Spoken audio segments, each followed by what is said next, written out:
What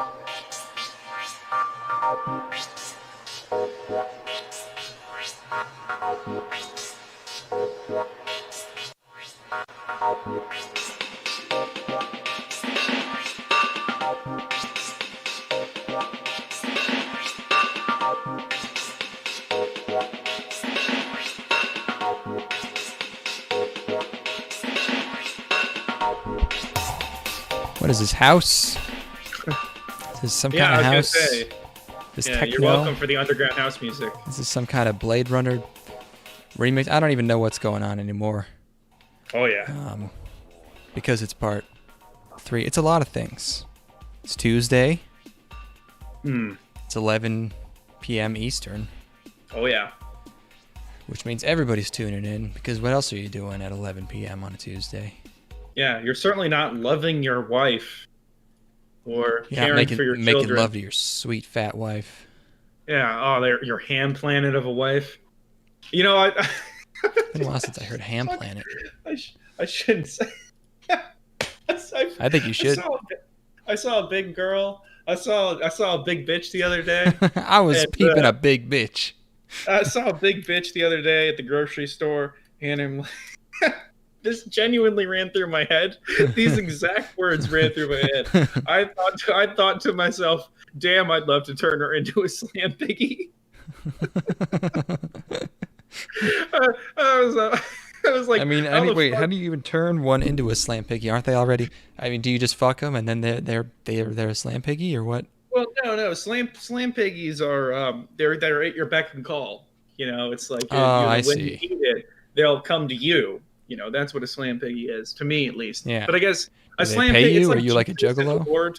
You know, it's slam piggies mean different things to different people, and you get your own version of the slam piggy. You know, your own personal relationship with the slam. Did they buy you stuff? Is it like a sugar daddy, but for fat hoes? No. It's entirely. It's not. It's a reciprocal relationship in that they want to be slammed, and I love piggies. You know, so it's. You know, it's give and take like that. Right. Yeah, I guess then. Sure. Anyway, yeah. I'm moving slow. You're moving slow. Do you have any topics you'd like to bring up before we talk about Big G? Billy G? Big Billy. Oh, right. Well, of course, it's May 5th in Japan meeting. It's Yuno from Hidamari Sketch's birthday. Very important. Happy birthday. Didn't have to be reminded. I know that May 5th is her birthday. Okay, so, is that the image I was trying to, wait, there we go. So that's really the most important. If you take anything away from this episode, it's, Yuno's turned whatever makes it okay for me to feel, look, we don't have to, you know what else is going on? What's that, my friend? I am the trout master. I'm smoking trout, baby. Hell yeah. I'm trout Hitler. I'll go ahead and say it. You're holocausting them? You're engaging in the mass extinction of them? I think I've decimated the local brown trout population. I caught 2 of them suckers. Ate them shits. Oh, nice. Was it good? Yes. It's tender to the point of almost being like kind of mushy, but not quite. Some salt, pepper, some lemon, real good. You can eat the skin gets so crispy. If you fry it right. Yeah, it was like a Thursday, and I woke up at 5:30 a.m. I was like, fuck it, I'm just gonna fish. I drove to one park, and there was already people there. I was like, nah. So I drove to another park around the corner. That one was empty. And there's like only one spot to fish there. It's like an eddy where it's slow moving. It's very deep. And I was fucking crushing them. Nice. Did you have like an ice box with you? No, I had a stringer. Oh, I see. So you just keep them in the water there. You keep them on like a hook in there or something. I've never caught to eat. Yeah, so a stringer is a big thick rope, and there's a spike on one end and a metal loop on the other end, and you put the spike through the gills up to the mouth, yes. and then you put the spike through the loop, and then they're tied on and they're hooked, and then, Gotcha. they can't move. Then you toss them in the water, put the spike in the ground so they don't go anywhere. And so I caught a couple of those, gutted them right there. If anyone had seen me, they probably would have been terrified. I don't know if you're supposed to do that. In your state? Oh my God, you would have been arrested. They've been like, "What have you done to one of God's creatures? What I don't know. Yeah. You've done this. Is this legal? This can't be legal." I think we need to start. People need to start adopting the mentality of that's probably legal, rather than that's probably illegal. My parents had the cops called on them for shooting a shotgun on their own property. What the fuck kind of nonsense is that? What is? Yeah, I don't know how the fuck does that, like, unless it was like nighttime. It wasn't. Yeah, it's like, what are you doing? Yeah, the cops rolled up and they're like, "What are you guys doing?" We're like, they're like shooting guns, on my ranch. Fuck. Yeah. No, presumption of. And there's there's only one other guy on that. Or was it up at the cabin? No. This was at the ranch at home. This is on the homestead. I see. So some new ass, I think some new narc ass neighbors from that neighborhood that went in 10 years ago now. I think they probably blew him in because everybody else there knows that hunting happens there. But interesting. Yeah, really, really whack shit. Well, I'm happy you're cooking them up, bro. That's great. I was tossing in some like plastic lures at first. Caught like one little brown trout. Then I hooked onto like the hugest rainbow I've ever seen. That one like bit off the line or something right as I was getting it on shore. And then I started putting on corn. Didn't have a lot of confidence in the corn kernels, but every time I couldn't keep them off the hook, boy. Oh, really? Couldn't keep them off. They were digging the corn. I just put 3 kernels of corn on a little hook and just tossed it in. Let it just sort of drift with the current. Because I know different types of fish like different bait. I think sunfish will eat corn. I think maybe even bass. I don't know. Most fish will kind of eat anything, I think. Trout like worms a lot, I know. But they'll also bite onto kind of anything. I was catching trout a few weeks ago on like a little crankbait that's shaped like a little like green fish. I don't know what they think that is. There's nothing like that around here, but they were biting it. I don't know. But anyways, the corn was absolutely the winner of that day, and I caught a big 15-inch sucker. It was sick, and I knew I was like, oh God, I have to do it now. I have to do the thing where you bash them on the head as hard as you can with a rock, because that's how you have to. It kills them instantly, but I was like, it felt very like. It felt like a rite of passage. I was undergoing. I have a hard time fishing. It's so gross. Everything going on there is gross for me. Yeah, once you learn how to hold them, and it's not that bad. I don't know. If I would have to wear gloves. That's the thing I've never done. That makes it while more fishing, difficult, actually. I just want it for the hand that I'm picking the fish up with. Because you have your hand where you're manipulating the line, the one that you're holding with your left hand, or at least I do. Mm-hmm. I'm sorry, you hold with your right hand, and you've got your index finger, which you're holding the line with, and then you're reeling with your left hand. So if I had a glove in my left hand, I'd probably be good. I mean, it's like if you're catching bass, you literally you can put your fucking hand in their mouth. They don't have teeth, and you just grab them by their lip, and then they can't move. They don't move at all. The thing that gets me is they're fucking the teeth they have a grit to them.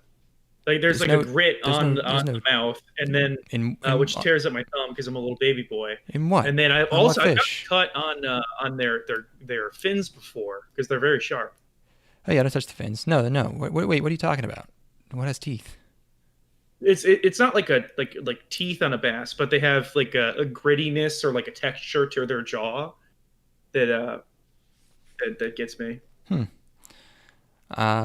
a sandpaper kind of feel. It's really off-putting. I've never had a problem just grabbing the lower lip there. Mm. But trout, you can just kind of squeeze them on the sides. They wiggle around. It's fine. I don't know. Wash them off. Um, Not as easy to gut and fillet as everyone makes it sound like. I think people just do. You know how people just do shit long enough that they forget, they lose the ability to like explain it.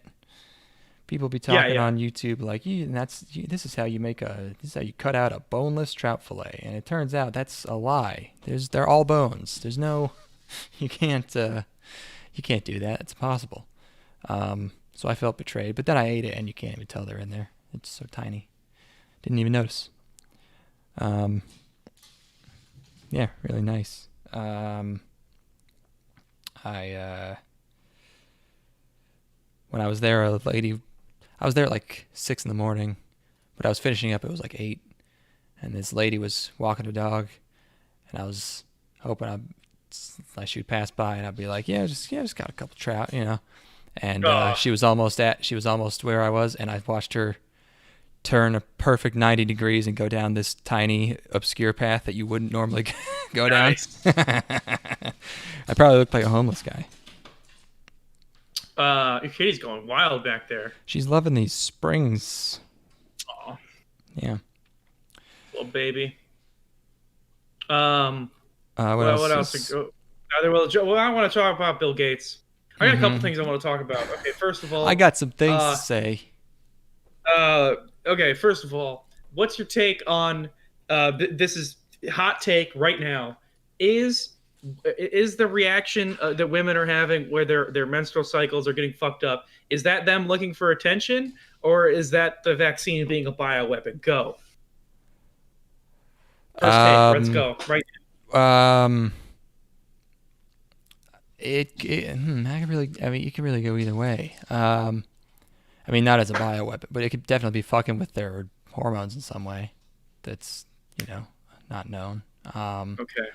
But I just don't know how often women's cycles get fucked up to really have an informed take on that. I don't know how often that's normal for them. Because okay, they're already here we go. they're all on fucking SSRIs and birth control and all this other shit that fucks with their periods anyways, right? So like, how abnormal is this? I was hearing about how certain women when they take birth control they get depressed as fuck. Why would you continue taking birth control? Because I know a bunch of women who are like, I have depression and anxiety, and then they're like, okay, what are the variables in your life, And that was something I was reading today because I was really fascinated by this the menstruation thing, because it's been like there are like a lot of anecdotal reports of people saying it, and I guess I'm sure periods are so complex that like again, like you said, anything could throw it off, and it might even be just like emotional reactions can throw it off and stuff. And it's being like roundly dismissed by like the medical community, because they won't even entertain anything. Like there's nobody will listen to even a second of anybody talking about potentially any sort of side effects that are significant from the vaccine at all. Like no, that's purely a value judgment on, like, they don't, in their minds, like, it doesn't really matter, because even if every negative side effect people are talking about were true, the like utilitarian evaluation would be that it's still worth it, because you're preventing X number of people from getting the virus or whatever. So it's like it's not like it's not even really like a conspiracy. It's literally it's literally the most scientific avenue to take, is that you should really just ignore any possible negative effects that come with it.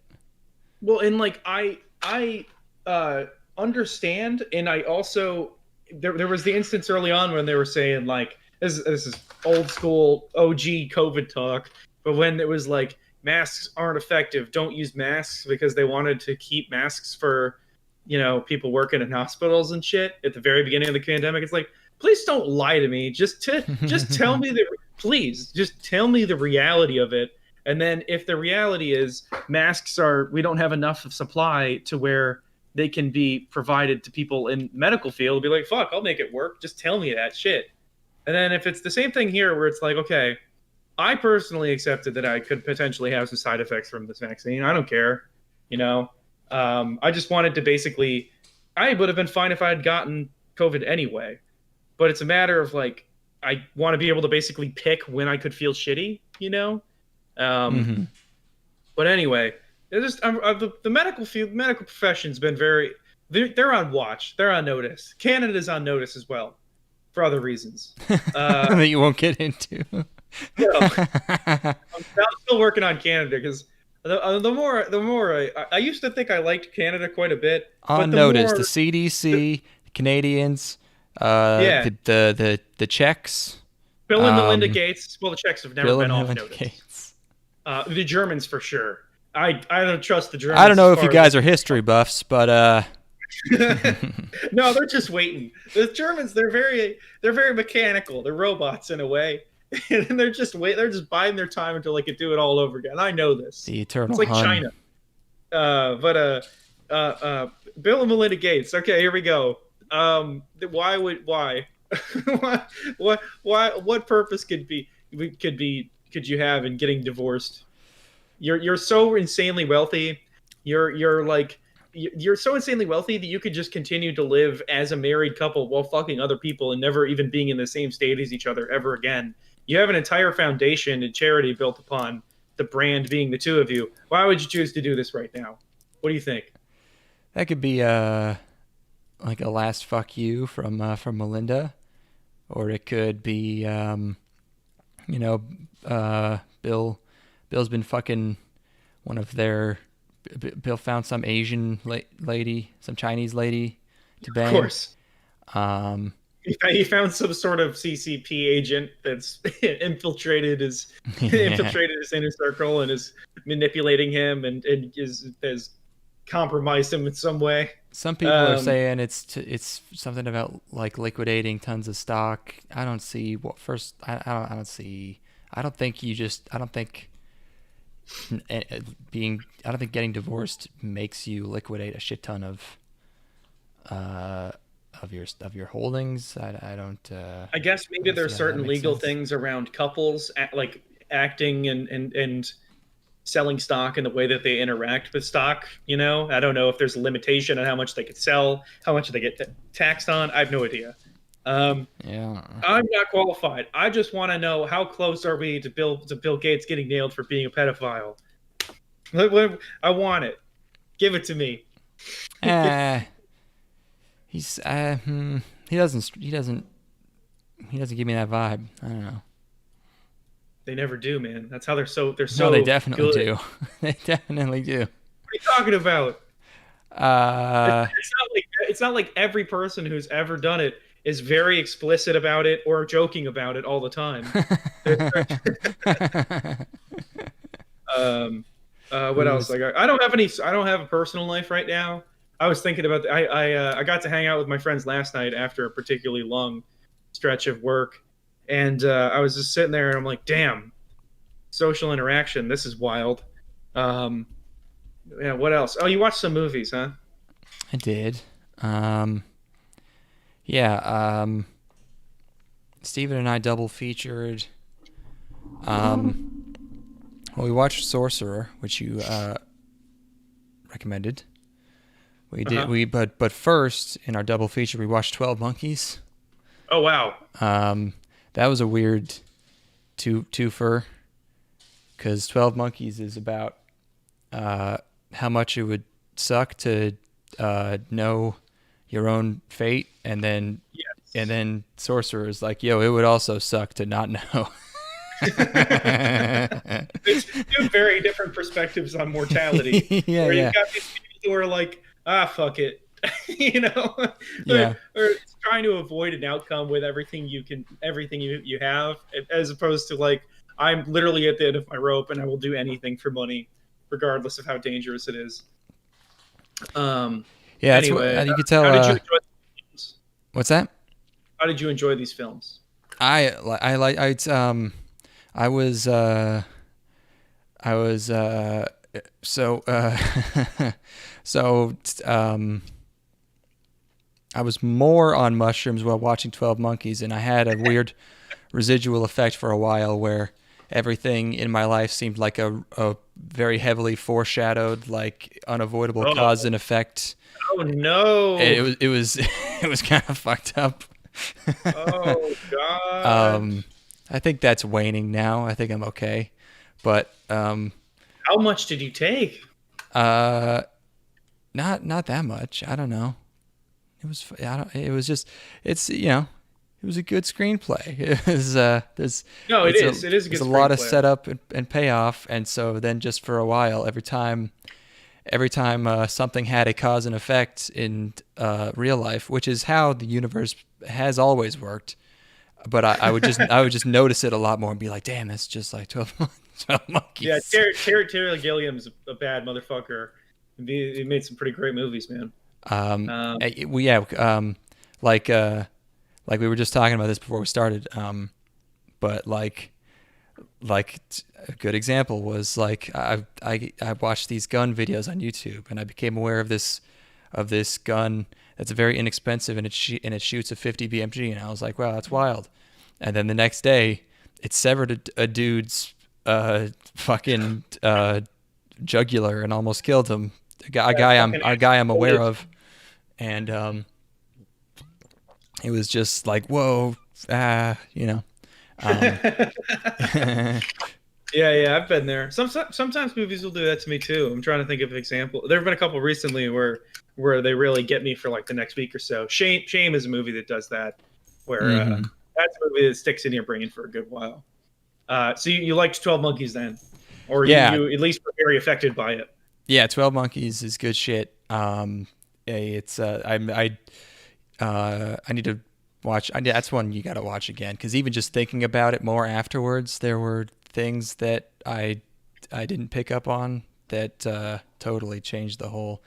There's so much going on in that. I mean, Jesus Christ. And it's the film it's based on is great as well. La Jetée. La Jetée, yes. That's one of my favorite movies ever. It's great.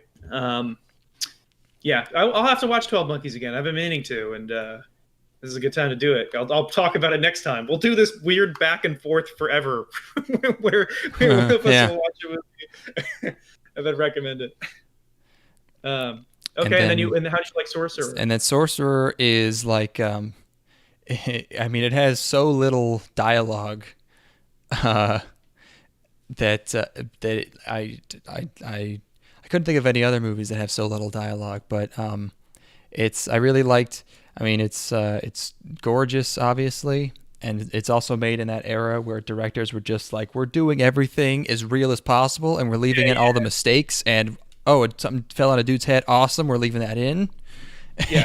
And like all the explosions have to be real, and we need to build a gigantic fucking bridge over this river, and everything in that movie looks so wild that you know that they just actually did that. Yeah. There's when you think about it, it's like there was just you can't see the seams, which means it has to just be real. They just really did that shit like insane people. They did the drop. I mean, the bridge, the suspension bridge or whatever, is that's real. They just had pistons underneath and fucking moving it. I'm sure there was like strong wires inside the very flimsy looking rope, but still, that's just nuts. There was a real ass river underneath that thing, and it was unnaturally green. I don't know if it's ash. I don't know if it's really that green down there, but it was like so bizarrely green that it was like unnerving. And then I don't know if they really blew up that tree or not, but it's an awesome sequence. It's a great that whole when you realize what they're doing with making like an hourglass basically, like a timer. And also like the whole point is the whole point is that all these guys are at absolute rock bottom. And the way he literally uses the inner lining of a dude's pockets to build that thing is so fucking good. That was so funny. Yeah, man. Uh, And also, spoilers if you're going to watch Sorcerer, which you should. Uh, the, all of the effort they went through to blow up that tree, only for those two guys to get smoked pretty much immediately, yep. is it's horrible. It's Hmm. like because and they also, I believe, is that a have they gotten what comes first, the drawbridge, not the drawbridge, the bridge set piece or the tree set piece? Bridge first, then they immediately run into a Okay. tree. Yes. Um, yeah, man, that's a great picture. That initial explosion in Jerusalem is best. Yeah, Again, I mentioned it last time. It's the best movie explosion I've ever seen. yeah. You told me about that, and I still was. I still was like, "Whoa, Jesus Christ!" There's like wood flying all over people, and they're diving, and it's yeah. I also just love movies in the 70s when they would just go to like a village somewhere and tell all the locals to like act excited, and everyone's like, yeah, whoa, and it's like, okay, now act sad, and everyone's like, ah. They're so excited to act sad, and it's like, all right, now you're going wild, you're destroying this truck, and they just look like they're loving it the whole time. um, everyone's in blackface the whole movie. Roy Yeah, Schneider yeah. is in Mexican face. Oh, I didn't. The one thing I didn't get was who the fuck was fucking like suit guy who shows up mysteriously in a plane. They're the fourth. He's What an was his? assassin. He's an Okay, they assassin. didn't give him. I feel like they didn't give him as much backstory as the other guys. No, he just shoots a dude at the beginning. Okay, because I had completely forgotten about that, and then he shows up in a plane. I was like, who's this guy? He's gonna. I thought there was gonna be a twist where he is some kind of. He was like CIA, and he like. I was waiting like for him to reveal himself, but I guess he was. Because that first scene is so short. I'd forgotten that he was the guy who shot that guy in that first scene. Um, but yeah, that's Bitchin'. cool. That's a cool movie. Um, and then Steven is really on a Terry bent on some Yeah. Gillian shit. So then the next week we watched Fear and Loathing in Las Vegas. Um, he watched Brazil by himself, and he said he didn't get it, but he was also high. He said so. Yeah, I know. But then again, I Brazil- read I read apparently Roger Ebert also didn't get it. So maybe that's just a difficult one. it's not an easy to. Just total nonsense, or at Did least you like? discombobulated. Did you like Fear and Loathing? I I knew what to expect, but what I didn't see coming was how fucking funny it was. I mean, it wasn't like it was less mind for a movie about psychedelics and Las Vegas and Hunter S. Thompson. It was less mind bending than 12 Monkeys. It was like they're actually pretty straightforward, but it was just really really fucking funny. Well, it's the thing is like yeah, you see through their eyes sometimes in the movie, but and obviously a lot of the world around them is being they're having a spin imparted by them, being doped up on all kinds of drugs. But Hmm. a lot of the movie is also just watching them be animals. Yeah, it's they're just like they're just absolutely flipping out the whole time. But like Johnny Depp still has his like very he still keeps that same cadence, and that even when he is absolutely losing it, he's always has this like dear God man, you know. yeah. Um, Is that way that Hunter S. Thompson spoke in lines, like everything that's coming out of his mouth is being said as if it's being written, basically. Um, and then Benicio del Toro is a fucking creature in that movie. Wait, was that he's Benicio del Toro? yeah, Oh my! I had no idea. yeah, he is fucked. Did he get fat for that movie? Yeah. Oh shit!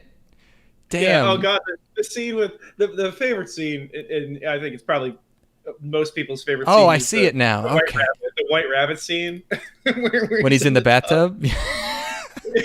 I want you to do me. I want you to do me to White Rabbit. Just thinking about it makes me laugh. Yeah, yeah. I love the book. It's not my favorite Hunter Thompson book, but The movie is great, and I really do enjoy the book. I mean, that as movie well. made me want to take a shit ton of acid in the worst setting possible. And it's like, I know that would be the worst experience of my life, but it makes it seem like so much fun. I want to drive on acid. Yeah, that's if this is what happens when you want to consume Hunter S. Thompson stuff. Is It's a you're bad like, idea. I should destroy my life. Yeah. It's like the guy killed himself. Hey, he killed himself way later, though. At 65. Yeah, you know. What What did I was the crazy for me funniest scene was when he gets pulled over, and Yes. we're watching the cop talk to him, and we're like, is that fucking Gary Busey? Oh yeah, it And is. then as soon as we realize it's Gary Busey, he goes, "Can I get a little kiss?" Yeah, he wants a He's kiss. like that set the whole room into hysterics for like 2 minutes. Like Yeah. that was absolutely wild. Yeah, whew, man. Yeah. Pretty great film. Yeah. What was I gonna There's some dated digital stuff in there, where like they'll warp, because like they would have to scan things digitally to do these weird warp effects on them. So some of that stuff looks a little gross now, but Yeah. the movie, it's great. It's just a great, totally enjoyable cult film. I was glad that that Terry Gilliam was able to bring the ceiling height down a little bit from 12 Monkeys, because in 12 Monkeys every ceiling is about 30 feet high, and it just looks like everything looks like, I don't even know what. Nothing looks like a real place, which I'm sure is partly intentional, but it's just like everything from a fucking police from like a jail cell to a police building to a fucking insane asylum to the future time travel room. Everything has this exactly same height ceiling, which is way above where you could see it. It's the Very same silly. way. There's a lot of upward, Brazil. a lot of extreme like wide angle lenses used. I believe there's a lens called the Gilliam, which is like a 9mm rectilinear lens that it's just bonkers, because it creates these insane distorted perspectives on everything. God, But 12, yeah, 12 Monkeys has such a fucking great arc where I like it had me perfectly, because the character, he's a dumb guy, and he goes from trying to he like, oh, the way everything's intertwined, even though it's like it's all the most, exactly what's going to happen is, the fucking, it's a self-fulfilling prophecy, and the future causes the past and everything. And it's like, but it's like he goes from trying to save the future from the past to then he gets confused and thinks that maybe, the virus is coming from the future and coming and infecting the past with it, and then he just tries to like go off the grid and I was with him entirely, and I was in my altered state of mind. I was entirely like I was I could not I was not I was not a step ahead of the script like I nice. usually am. So that was great. Yeah. That sounds like a pretty ridiculous experience. I'm jealous. Yeah, I don't know. That's gonna have to be a rewatch for me as well. I watched Fear and Loathing pretty recently, and then yeah, well, that's good, man. I'm just glad you're enjoying some movies. Yeah, I'm Always good finally to. a guy who has seen some movies. Oh, also, what was really weird is that like 12 Monkeys, like a lot of the movie is about like this sort of like as these faint memories he has as a child, and like he has memories that he's not sure are dreams, and he has bits and pieces of stuff, and he like has movies that he thinks he's seen but isn't sure. And 12 Monkeys for me was one of those Huh. movies where I had bits and pieces of it from when I was like 8, and I Yeah. like remember just like a couple of shots, and I remember the very ending but not knowing what it meant. So he's like talking about movies that he's seen that he barely remembers. And for me, the movie I'm watching is that movie, and it was fucking wild. Anyways. That must have been fucking it was weird. Yeah. It's quite a profound experience, it seems. Yeah. Yeah, shit. So, cool. I'm at the top of my notes here. We got to get down to part 3 of spring. And this is an anime podcast, remember? Apparently. Yeah. Oh, also, last thing about 12 Monkeys is when he first shows up in the past in 1990, the lady character, she asks him, he says something like, "I love the air here," and she goes, "Why do you love the air here?" And he goes, "Very fresh," and he says it so much like Trump. Like it could have been dubbed over by Trump. It's the way he says it is. He goes, "Very fresh, no germs." It's so fucking funny. He's like a perfect Trump. Anyways, and I also had other bunch of anime. Bunch of it, so much. I should be in bed in like an hour. Let's rock it through this shit. Let's rip through it. Okay, we got Game Boys. Yes. Game Boy season is here. Mm-hmm. And yes, first entry in Gay Boy season is I made you watch Bakuten. I did not watch Bakuten. Oh, great. Wait, what? It was not on my list of things to watch. You're a fucking cheater. I guess I watched Blue Reflection Ray. Oh, I guess I took it. I guess I took that one off of you to save you. Some of this other stuff. I'm not sure you would actually. There's probably a reason I took this off your docket. Bakuten means backflip. This one's got 2 exclamation marks. Studio Zexus. Nice. They did Diabolic with a K, Lovers, and Frame Arms Girl, and that dictionary show. It's about boy gymnastics. I thought. It turns out rhythmic gymnastics, even worse. Oh boy. So the entire first 5 minutes of this first episode of this show is we need a name for this, but the scene, the wah. Yeah. Our main boy plays baseball, not baseball. So it's the so this is blank.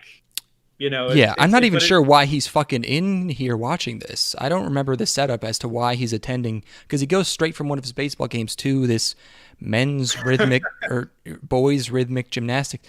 I don't remember if there was even a line justifying why he's there, but he goes into a stadium. It's an Isekai style. He got killed in his other life, and he's now in Bakuten land. But it's just I want to reverse Isekai.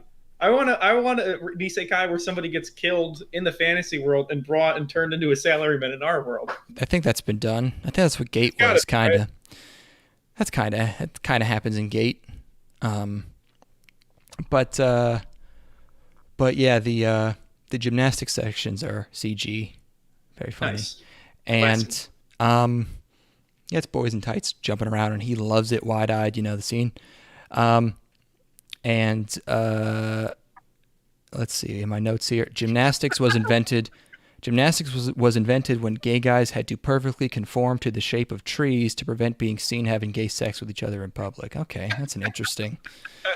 I guess that's factoid. I had to sort of escape into a fantasy world to avoid watching the show. They're doing this gymnastics routine to Final Fantasy battle music, not the old the newer Final Fantasies, the sort of there's a violin, but there's sort of a peppy beat underneath it, Yeah. So they're doing that. You're gonna hear people say my turn. It's my time. Yeah. Here we go. And they weren't kidding. The number of fucking flips these dudes is doing is insane. At one point, there's so many flips going on that I thought it was a joke, because everyone's just flipping around each other and across each other. There's just so many goddamn flips. And imagine flipping in a circle, just going around in a circle together. Yeah.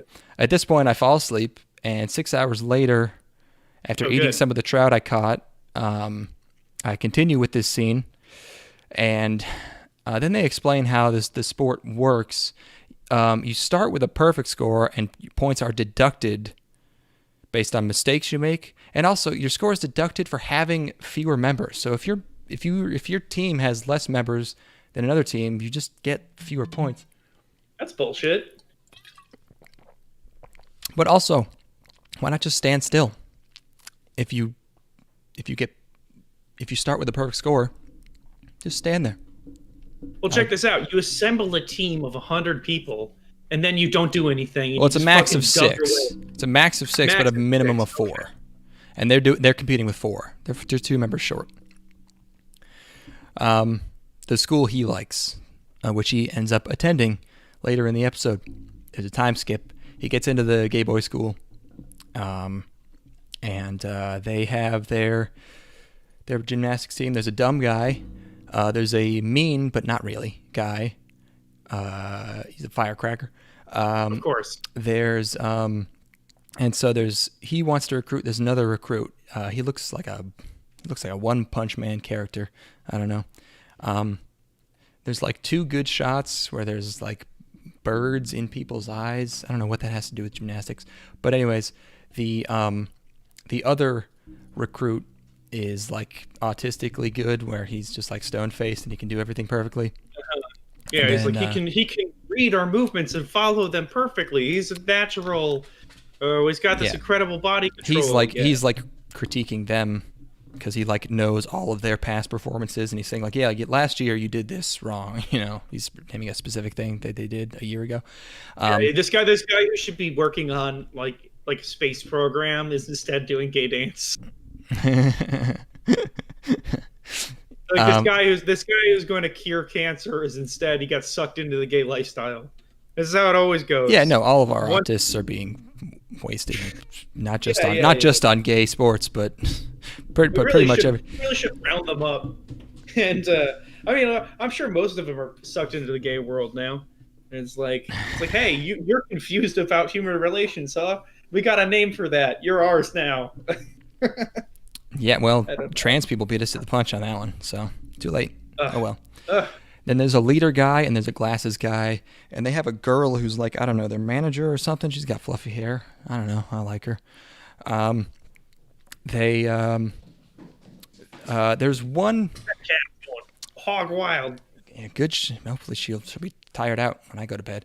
So there's one little bit where like they're out in the hallway, and one of them like to like exit the doorway and go into the hallway, he casually like flips around a little bit, and it's a funny little animation. They need more of that. Like pretty much every move they make should be done in that style. It might be a little expensive, but that was funny. Anyways, then he observes their club. He has an observation day, and then he does a backflip. He likes it. I think he's probably going to join the club. Blue you're recommending Bakuten then? I don't like it. No, don't. So you're saying it's the show of the season? No. The music. You should backflip your way down to your local music was anime okay. store, I don't pick know. up the Blu-ray copy. Yeah. The Brew Reflection Lay is a role-playing. You watched this one. It's a role-playing video game. I don't know what that means. I think it's, but it's Yuri. It sounds like it's like Persona. I think there's fighting. It seems Persona-y. Yeah, there's school. There's fighting. JC staff. God. Director. These are some weird looking bitches, huh? Director of Diabolic Lovers again. What's happening? Why did everyone work on that show? I don't know. Very Yuri character designs in this one. Just by the way they are, I can't explain it.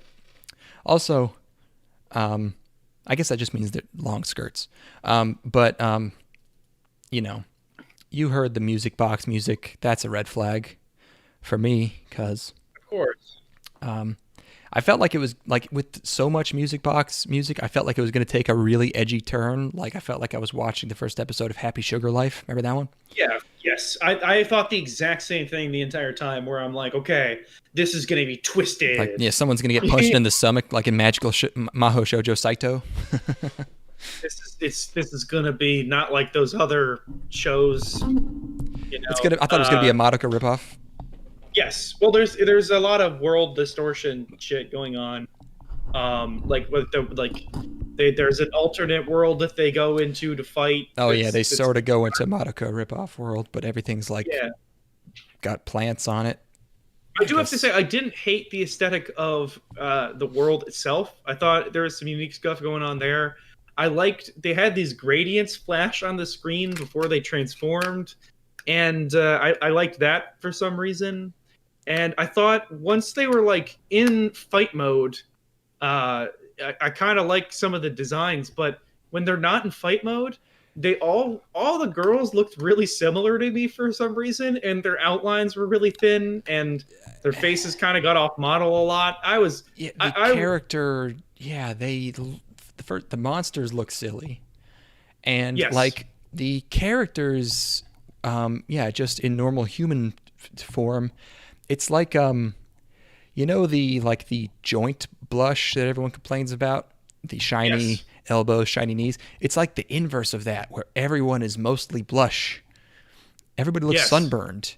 It's so weird, and there's no shading except for that. Everyone's just like just gradients of like sunburn and like pale white. There are times where I reference this a lot, but there are times where it looks like a how to draw manga book. Like here's an example image. Let's see if that works. There you go. This there's just something about the face shapes and like this is promo art here, but I feel like I can start to see like the outlines are really thin. It's very simple. It looks like a Dean show. It's very off-putting to look at, and just generally, like, again, I kind of liked some of the alternate world stuff, and I liked their outfits there, but the design of the show elsewhere, and also the content of the show, is really not doing it for me, my man. Yeah, our main girl is the Homura. She's the quiet transfer student. So yeah, very cool, long black hair. Show looks like booty ass. Yep, I also noted that. Even in my notes, I've written. God, I was really tortured. I've written everything is reminding me of 12 Monkeys. I don't remember what the fuck. I don't remember what the fuck about this show is reminding me of 12 Monkeys. So,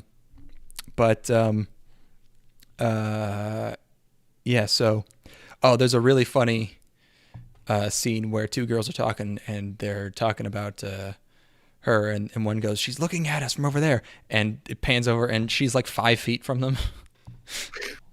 She obviously could have heard him. Very funny. Anyways, so there's some kind of like reporter, investigator lady interviewing young girls about something that's going on. That was very strange. Some phenomenon.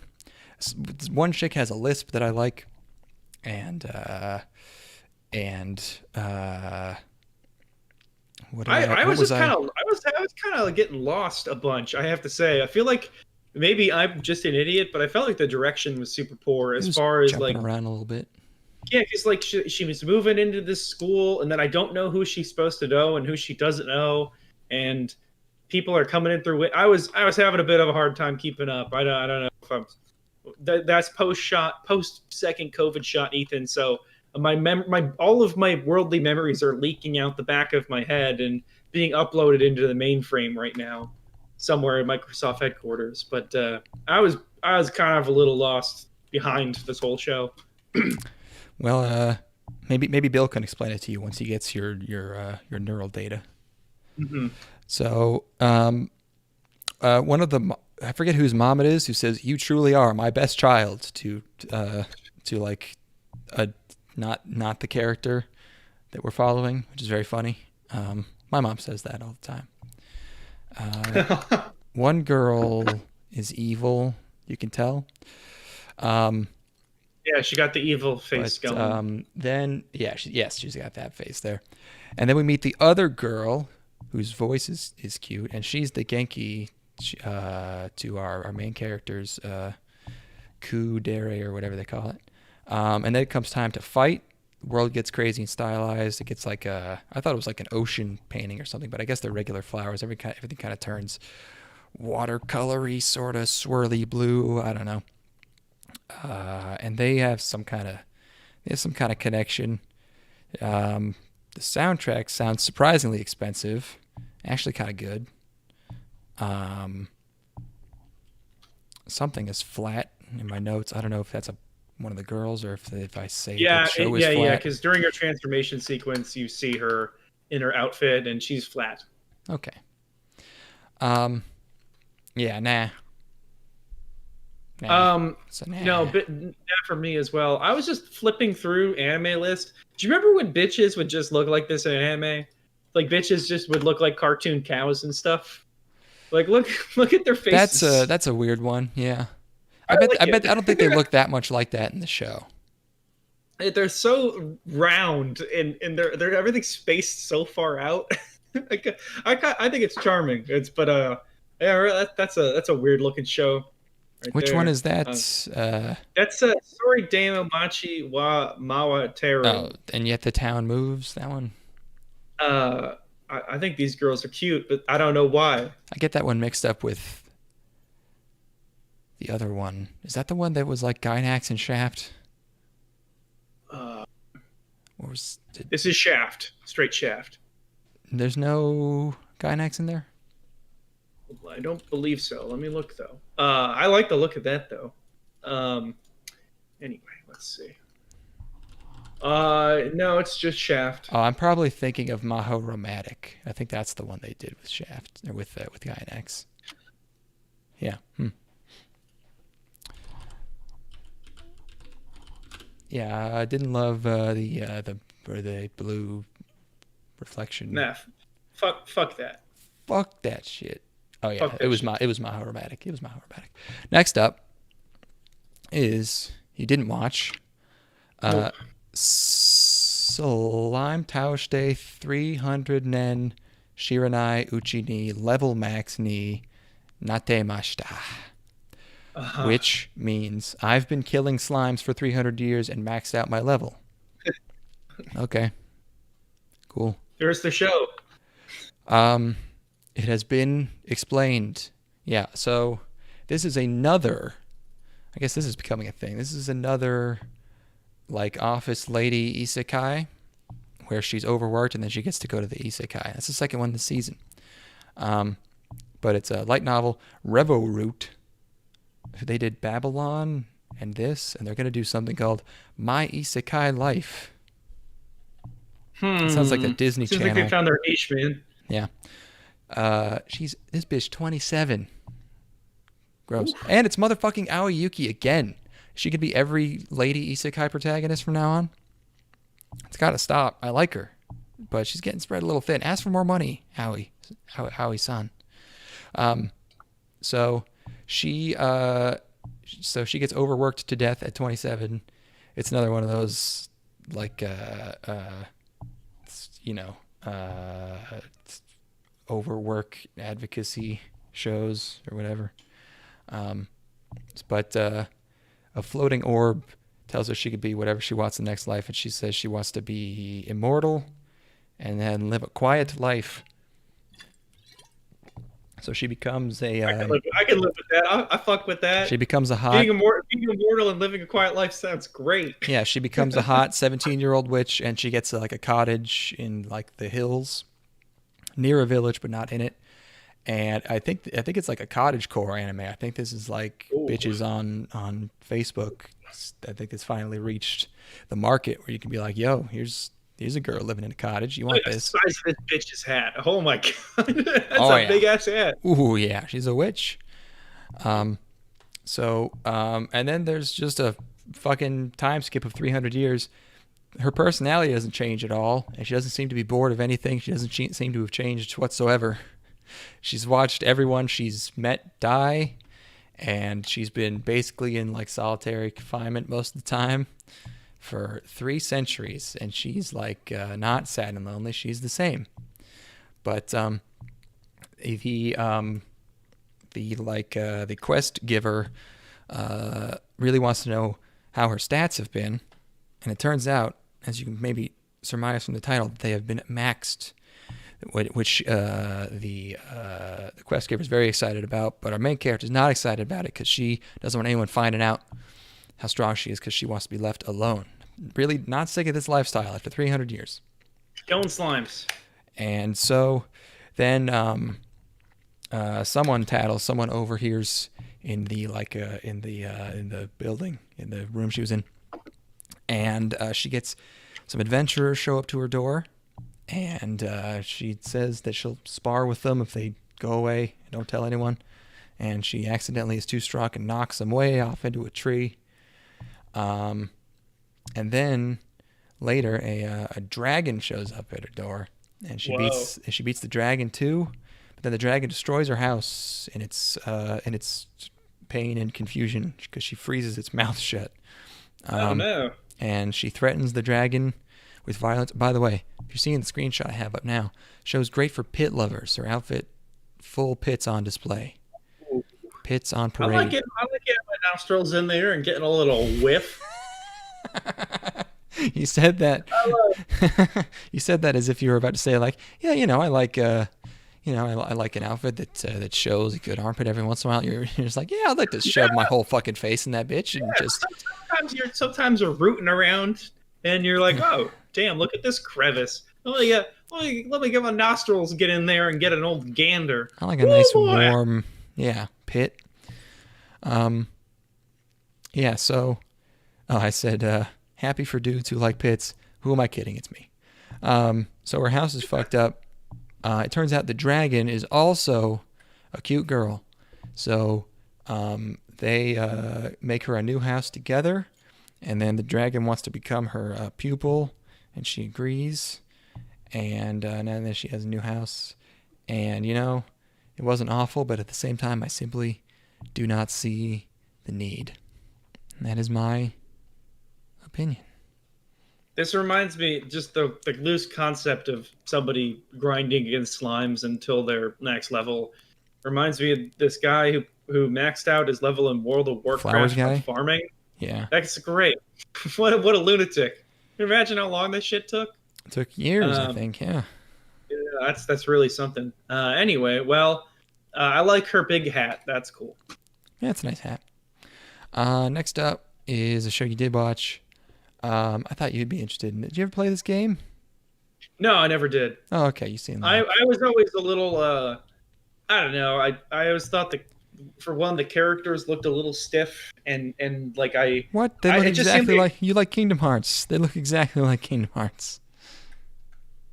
But Kingdom Hearts got Disney. No. But like.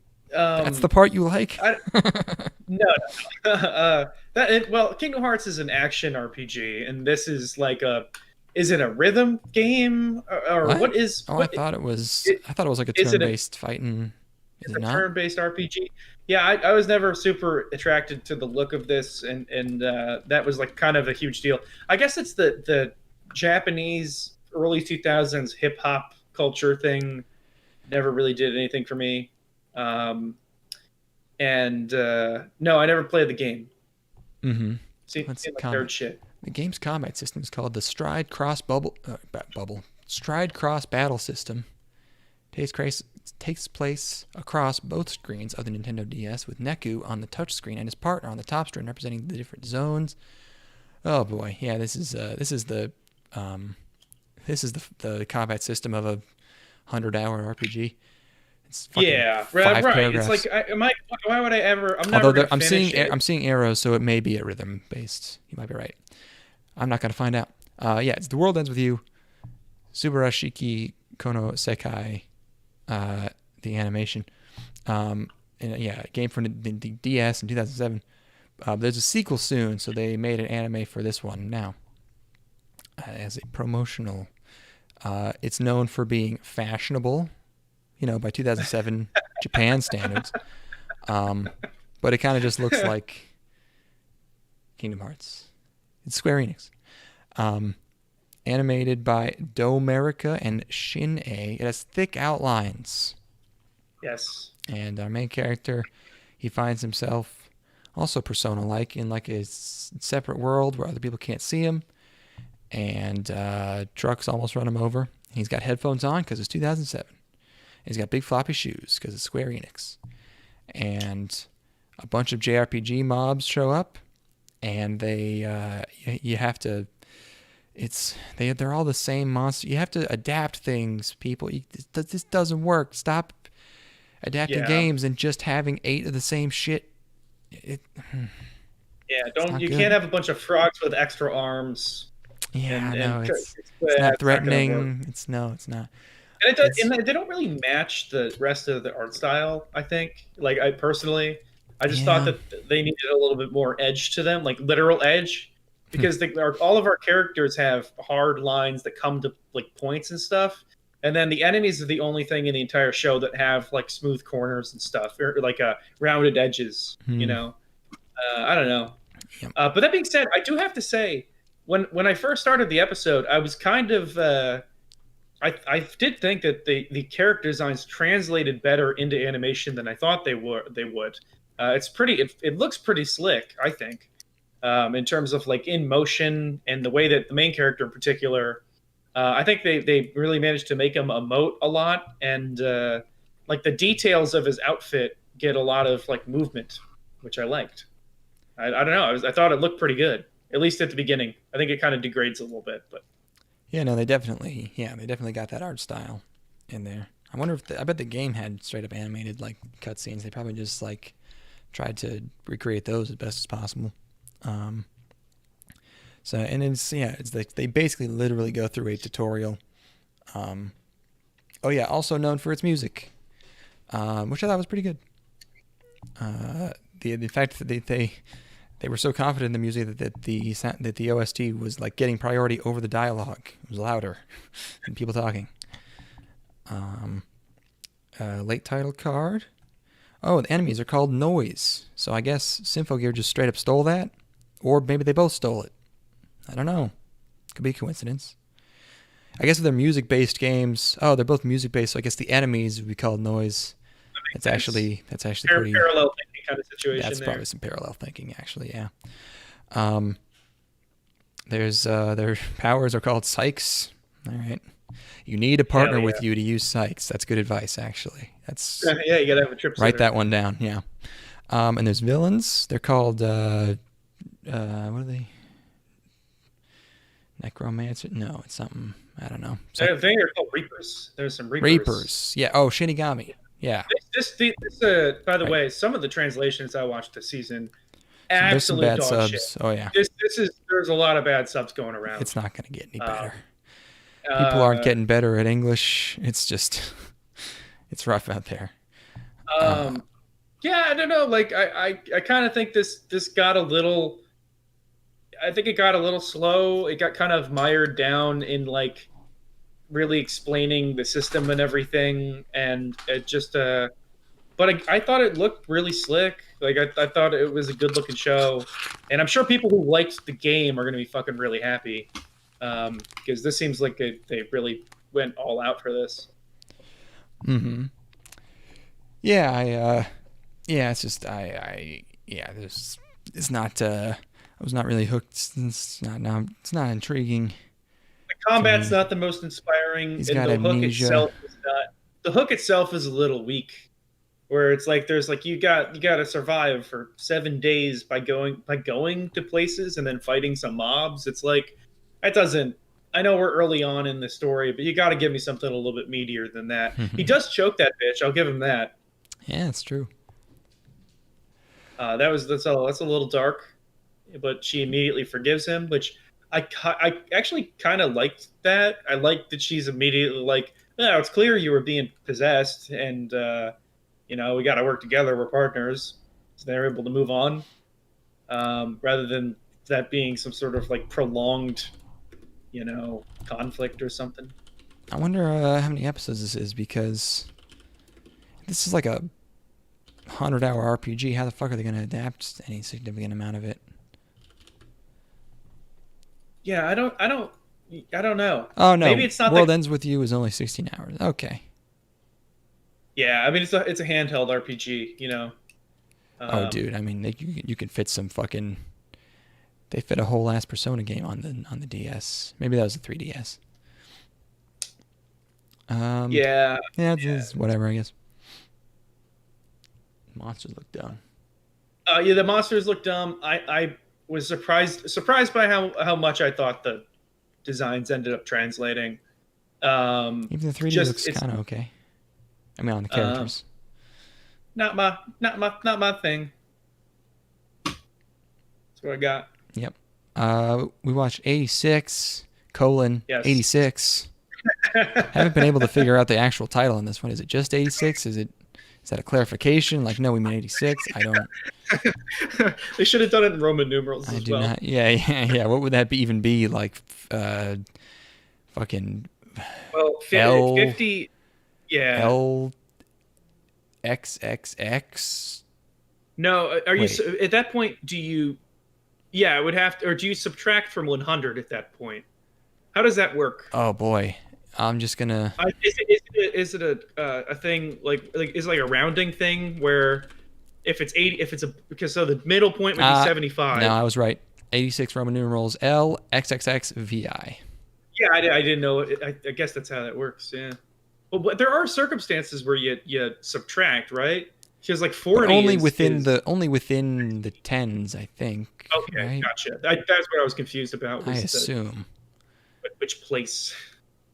Yeah. Anyway, Anyways, 86. Light novel, A1, sci-fi war show. I didn't have high hopes because there's robot spoilers, and usually that means it's something I'm not very interested in. Not my preferred kind of mech. No. Yeah. And that first thing, I didn't know what the fuck was happening there. Everyone was screaming. It was chaotic. I'll give it that. There was lots of shouting. There was lots of explosions. Very loud. How would you describe this setting? Is it like Victorian futurism? Yeah, I mean it's like the kind of tiered society where you have your center, most important capital city that's vaguely inspired by Britain, and then from there it's kind of they dabble in other cultures that are I don't know. Mm-hmm. I couldn't tell you. It's you know it when you see it, I guess. Yeah, so there's a war, and the military's hanging out.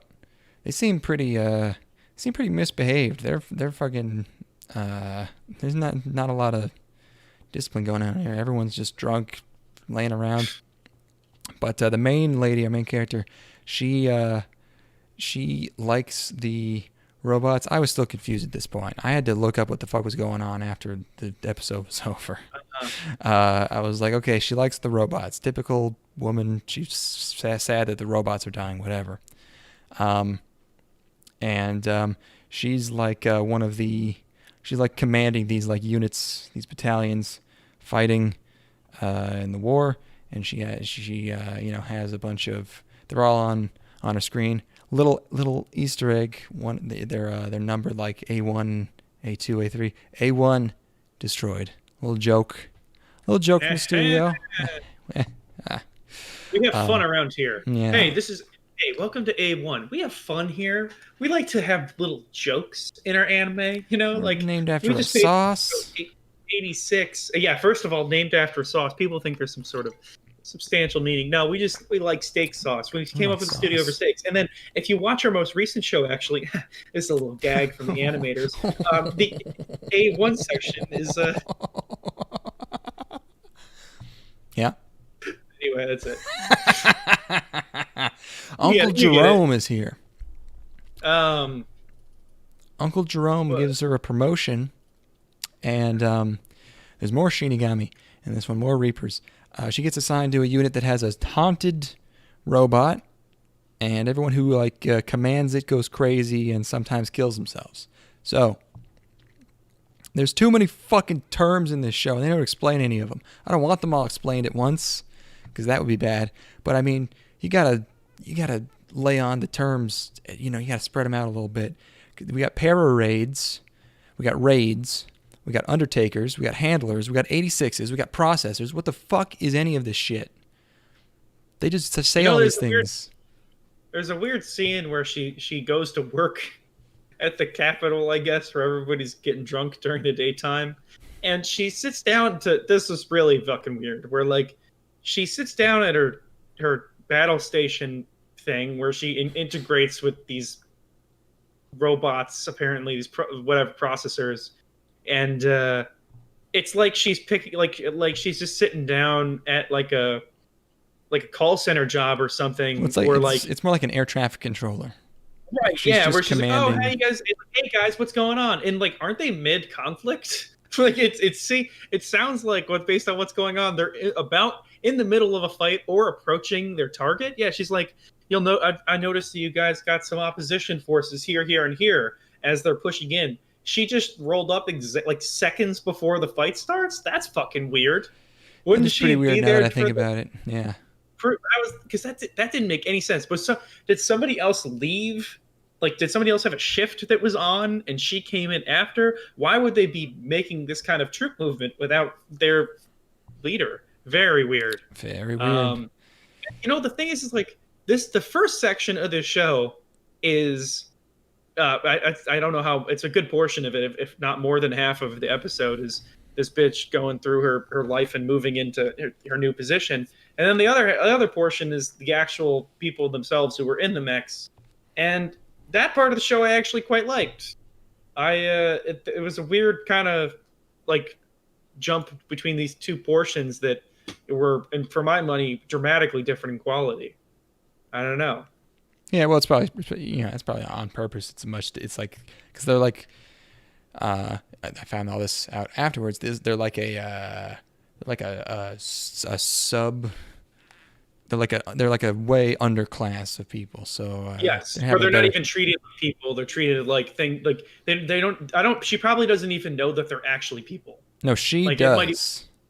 That's why she has a problem with it, and she actually tries to save as many as possible. She feels bad, but everyone else is like so there's like three different. So the public thinks they're literally just robots and there's no pilots. And then the military, somehow they're able to keep this secret. The military knows that the robots are actually being piloted by this race of people that they call 86s.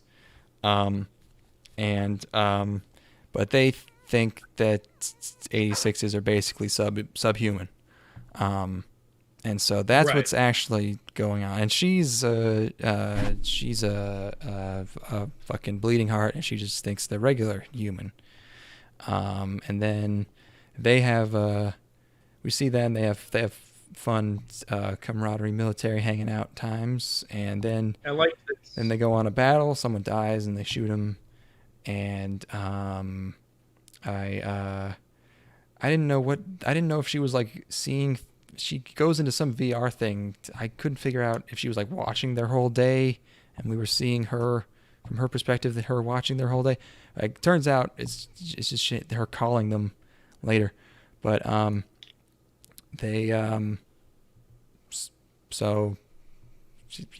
what's going on, I guess.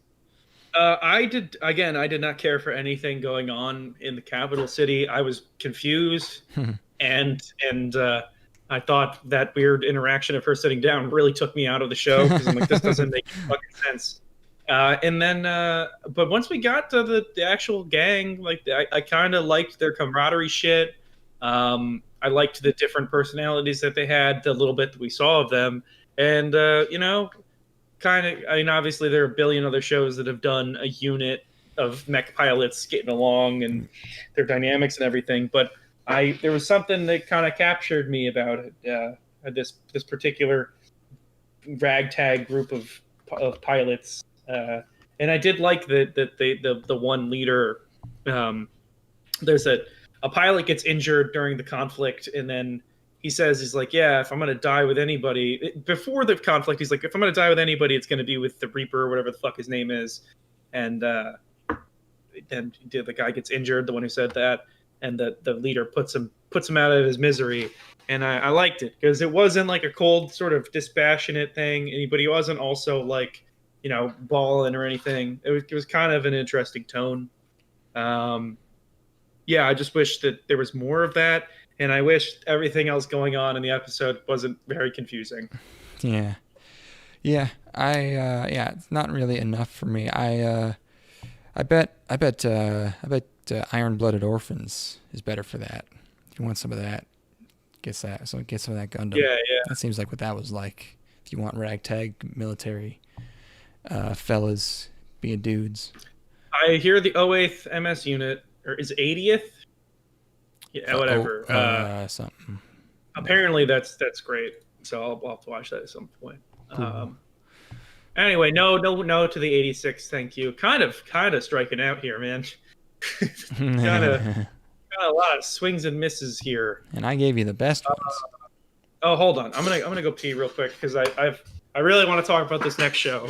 I want to be here for it, present, not. Yeah, of course. No, it's important. I have all these screenshots I didn't use. Oh, there we go.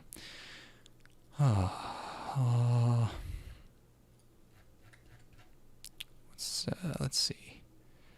What's going on in here? Oh, for their break music, since it's Yuno's birthday, how about some of this? I don't know. Let's pick a random.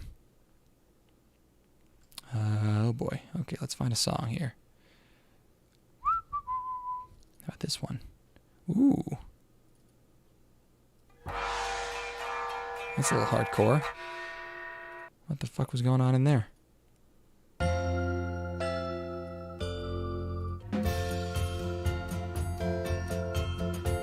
That one sounds too Christmassy.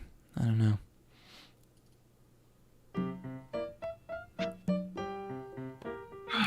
Oh, he's back.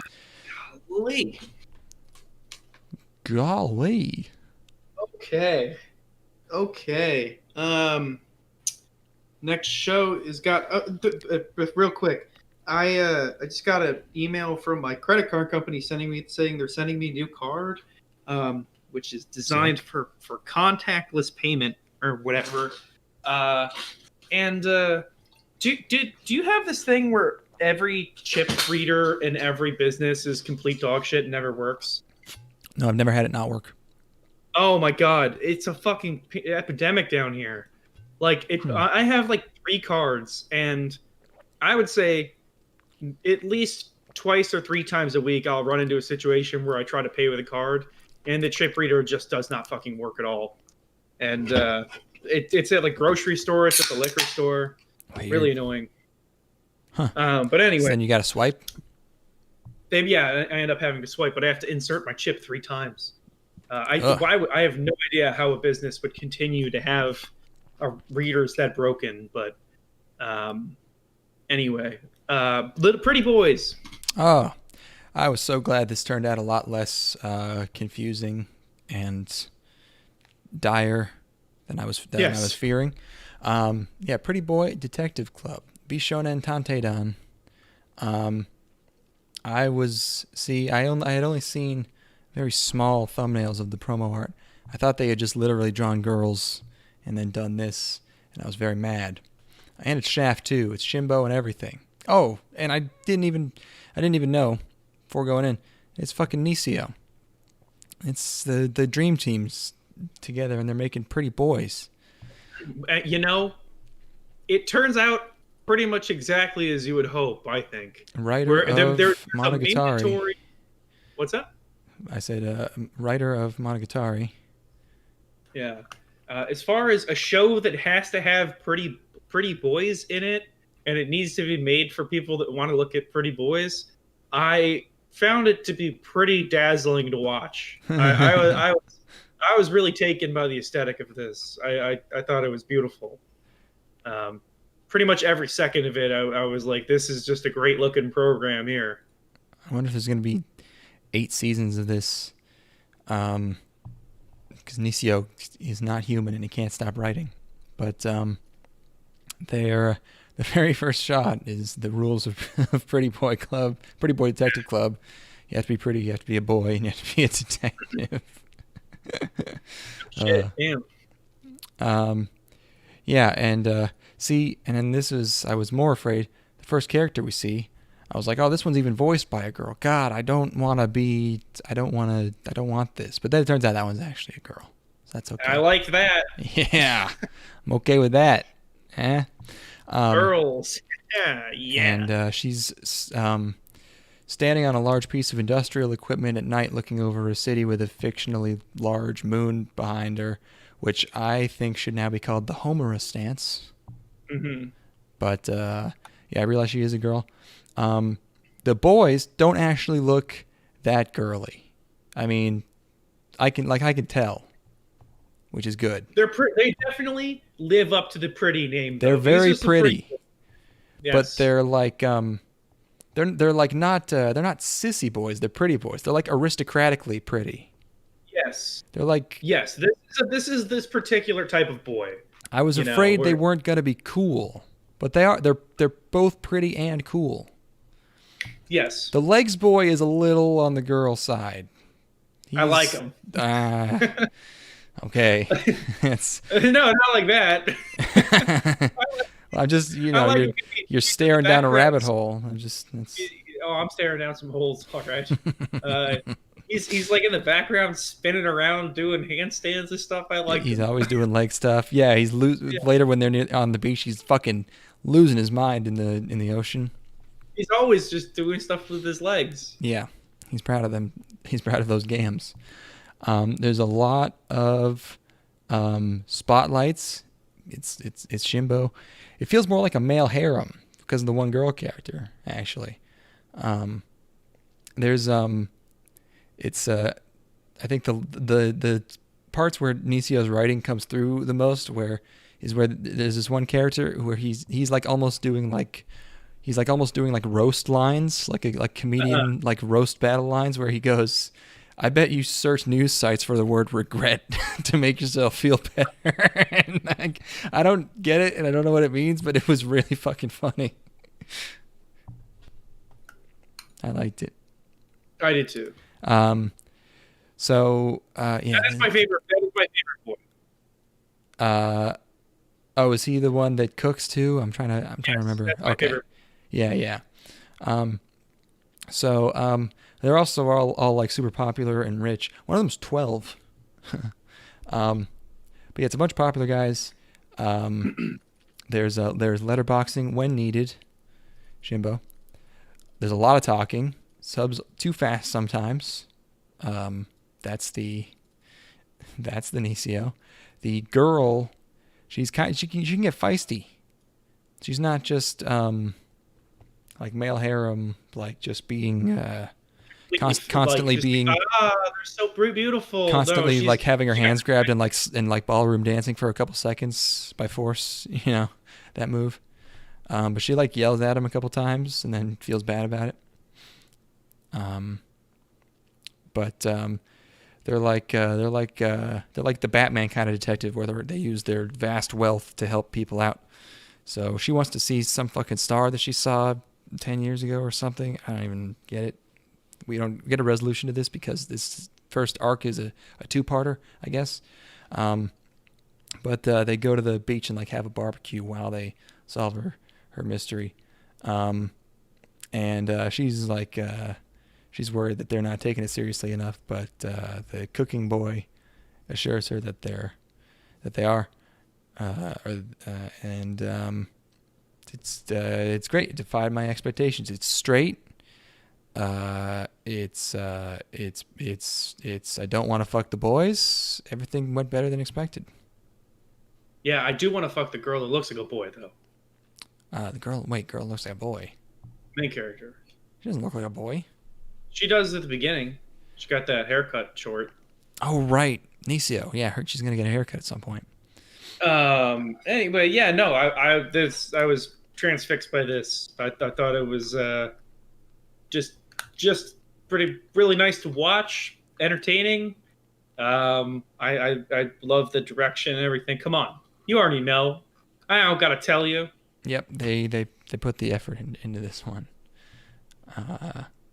There's so many cuts, like goddamn. Like watching this after every other show just made me realize how many like fucking cuts there are Also, in also framing. Shaft shows. This is something I've been experiencing when going through and rewatching The Simpsons. Is like those early seasons of The Simpsons, like they would put the camera inside of the location, whereas like almost everything is animated digitally in Yeah, using Flash. instead That's a of the Flash thing now. Family Guy 3/4 profile, everyone Right. is at the exact Yeah. same angle. It's But they would do perspectives, and they would, They'd they move would the do camera like sometimes. right, yeah, they would put the like they're I'll be watching the show and they'll have a perspective of from inside of the house I've never seen before. Like inside of the living room, or I'm sorry, inside of the kitchen looking towards the living room, and you can see the living room in the background, and like you understand where it all is spatially, and it's like have the idea of camera work in animation is in 2D animation in particular is kind of a lost art. So when you see it done really well, it's pretty compelling. And this show's got it fucking blown out. Come on, come on, Yeah. no. So cool.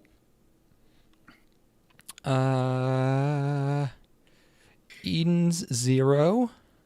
Cool. What? You didn't like Eden Zero? Not like even Zero. Dude, this shit got me fired up. How could you not have? Okay. So it's manga by the Fairy Tail guy. Everybody looks like they're in Fairy Tail. Every character design looks like it was ripped straight out of Fairy Tail. Fine. Indistinguishable from Fairy Tail. Also JC Staff. Probably going to be like 350 episodes too, like Fairy Tail. But you didn't get fucking psyched up for adventure watching this? No. What?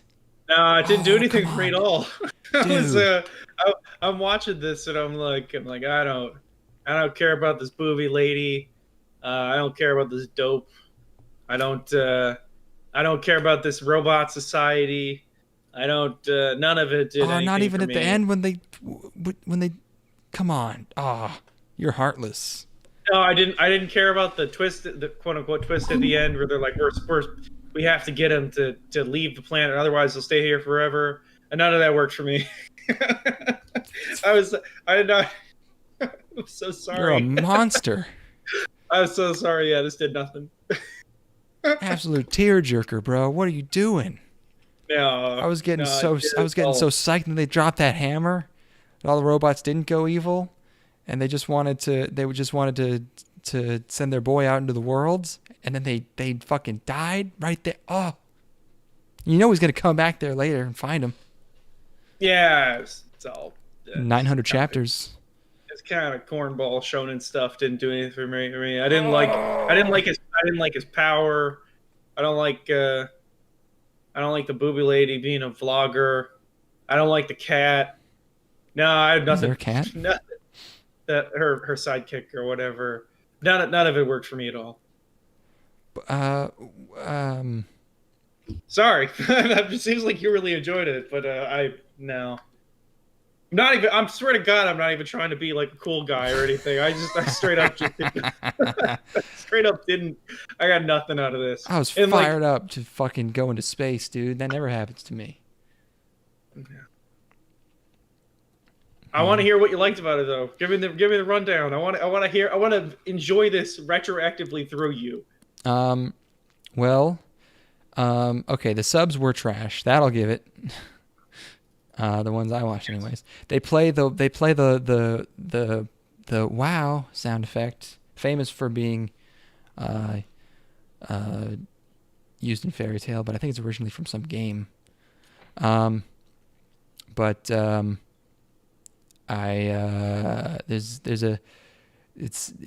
a kid who grows up living amongst all these robots. He doesn't like bugs. That's one of his things. He does like cats. I guess his food. I guess he eats the cats. I don't know. It did feel like I was being set up for hundreds of episodes. And then there's another character named. His name is Shiki. Another character named Shiki this season. The other one was in World Ends With You. And then all the robots seemingly spaz, betray him, try to burn her at the stake and kill him. even though he's supposedly been repairing them and keeping them alive his whole life. They're like, yeah, we were faking that. You weren't actually doing that. And so they basically kick him and this lady off the planet in a spaceship. He doesn't realize it's a spaceship. He's like, what? He's like, what is this? And she flies up into space, and then cuts back to the robots. It was merely an act. Oh yeah, and he has ass pull powers. What does he do? I don't even remember. He's got glowy hands that he got from his grandpappy. Oh right, yeah, and he has to fight a big cool robot guy who shoots missile volleys. He wears a crown. Yeah, it was like, oh shit, it's like setting up for long space adventures, and then just they drop that heavy shit on you. False betrayal. Ugh. Tore me up. Yeah, I'm glad you liked it, man. Yeah, it's like, I don't like big booby shonen side character lady. Like, I don't like that kind of design. I don't like what she's got going on character wise. And I don't. She's got on character wise. She's in a spaceship. She's got tits. No. And then it just dopey protagonist just doesn't do. It doesn't work. It didn't work for me. So excited about space. Think about. He's been betrayed by everyone he's ever known, but also he gets to go on an adventure. You don't get it, man. Nope, that's all right. Sometimes I'm finding our Gaia online password, and I'm talking to people who agree with me. This show is great. It's like, did you see the new episode of Eden Zero? His ass pull powers got even more powerful. He used his It turns out that the it's actually powered by fighting spirit. I don't care about the fighting or the powers. He's going into space. Watch him. How dare you enjoy Thing? I gotta know. It's tough for me to get into shonen, and I don't know. Yeah. That's fine. Can't tell you. I said I don't know 8 times at this point, and I'm glad you enjoyed it though, because it seems like you were very moved. The next show moved me quite badly. Oh God. Well, how about I do a couple that just I watched real fast. Okay. Sure. Because I got a bunch. I got a few of those. Yeah, no, we gotta tease people with the one that everyone wants to hear about. So I'll talk about Shadow's House, not with an apostrophe. Shadow's plural house. Where the fuck are my screen? Oh, here. Shadow's House is manga being done by Cloverworks, which is just A1 basically. And I think it's like Them. Is this what Them is? I don't know. But I was thinking about, what if there were a mirror world of people just like you, except they were black. Oh yeah. It would be like the Negaverse, except it would be called No. What? Come on. What? Oh my God. Crumbelievable. This is crime. How dare you? It's what? Oh, well, come on, whatever. Yeah, it's a show about a fancy old mansion inhabited by an old noble family, but they're all shadow people, meaning they're all pitch black silhouettes, and they're always emitting soot. So they need maids to clean after them. Their maids are also dolls, and so they're not really people. They're basically people. They have personalities. It's just the one doll so far in the show. This little girl named. She gets her name at the end of the show. She gets a ridiculous name like. It's like Emily, but it's got some extra shit added on it. It's like Emily Co. She ends up being called. Oh, very cool. Yeah.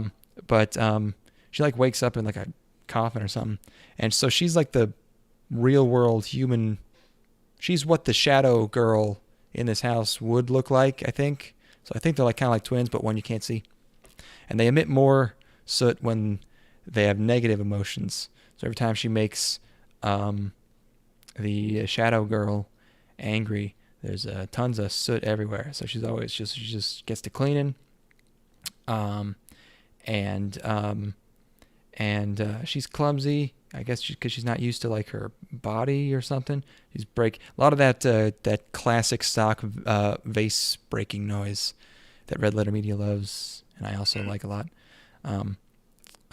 She doesn't know that she's supposed to eat, so she thinks she's dying. Sometimes when I take modafinil like 2 days in a row, on the second day I'll forget to eat in like the afternoon. I'll be like, oh no, something's the world is spinning. I'm spiraling downward. I'm like, bro, that's really hardcore. Eat. Yeah, me. Yeah, my light stimulants. Dude, modafinil twice in 1 week? Whoa, dude. Drugs. Modafinil definitely suppresses my appetite, though. Yeah. All stimulants do. I think the shadow girl's name is Alice. I could be wrong about that. But she's teaching the maid girl how to read. And everything has this, like, canvas texture on it that I'm not a huge fan of. And it's very dark because the whole episode was inside this mansion. I think they're going to go outside in the next episode. I think they implied that.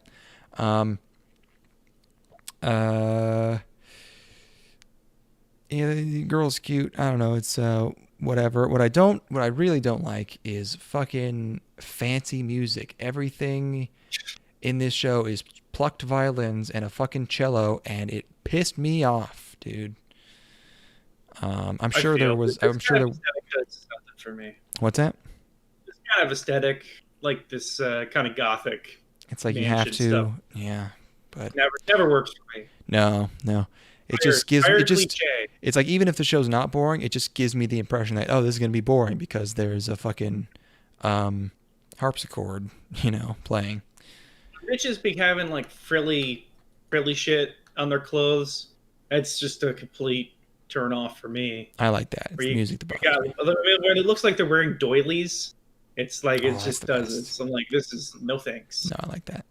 That's What's the next thing you watched? The next thing I watched, whatever. The next thing I watched was Tokyo Revengers. Yes. I was gonna blame Japan for this title, but there is a game coming out called Returnal, so I guess I can't really toss the blame over there. Revengers. Manga, Leiden Films. The promo art kind of made it look like Bleach. It's the director of Blue Exorcist, Dead Man Wonderland. It's a guy. He is an adult in his 20s, I believe. He lives, he's got a bachelor pad. It's gross. One day he sees a news report that the only girl he ever dated which was in middle school, was killed with her brother in some kind of gang-related car crash. So he doesn't really remember either of them. Goes about his day, and then someone pushes him off the train platform, and as he is about to get hit by a train, he believes he is watching his life flash before his eyes, and he is back in middle school. He was in this group of totally lame, like gay fake delinquents. They all have the big baggy pants, the like unbuttoned, oversized white shirts. They all have crazy hair, almost pompadours, not really. They all have dyed hair, and they're all acting tough with these big, silly, puffy pants, walking around, even though it's like 2005. The show's in 2017. He gets transported back 12 years.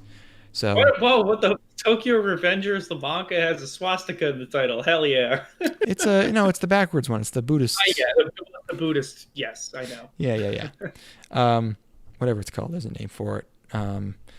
So yeah, he's hanging out with his old delinquent friends, and he's like, "Boy, this is going on for a while, just to be my life flashing before my eyes." And he's also kind of dismayed that this is like the peak of his life because this is when he was the coolest, and they suck. They're just totally, they're all losers. Um, I coined a term here instead of isekai. I was going to call it onaji isekai. It's funny because onaji means same. It's the same world that he gets transported to, huh? Nice. So him and his gang face up against this other older gang, like 2 years older, which is a lot when you're in middle school. And right as they are in the process of getting beat up, he realized, like, oh yeah, this is where everything in my life took a turn for the worst, and everyone went down dark paths, and probably resulted in my girlfriend dying and me becoming a loser with a dead end job. But if he had realized that, if he had remembered that part earlier, he probably could have avoided it. And he remembers it as it's happening, which is kind of a bummer. Is this giving you more 12 Monkeys shit? Yep. He probably did, but not really because it pans out differently. So, like he goes to see his girlfriend just to remember what she looks like and just like talk to her, and she doesn't know what's going on, but she seems nice. So he's sad. He goes to sulk in a playground, and that is when he meets her little brother who's getting bullied, and he saves him from getting bullied, and tells him like that he's got to stand up for himself, so blah blah blah. And then he's the only one he explains it to, because I guess he's like a younger kid, and they're just like sitting on the park swings together, and explains to him like, yeah, I'm actually, I was in 2017 and I fucking got pushed in front of a train and now I'm here and I don't know what's going on, but if there's any chance it could help, you are going to die on this date, 2017. You got to remember that. And the kid is like a little nerd, and he's taking notes. Everything everyone tells him, like he takes notes. So then, he suddenly wakes up. He's back in the future. He was not killed by the train. He wakes up in a hospital bed. He's like, I don't know what that is.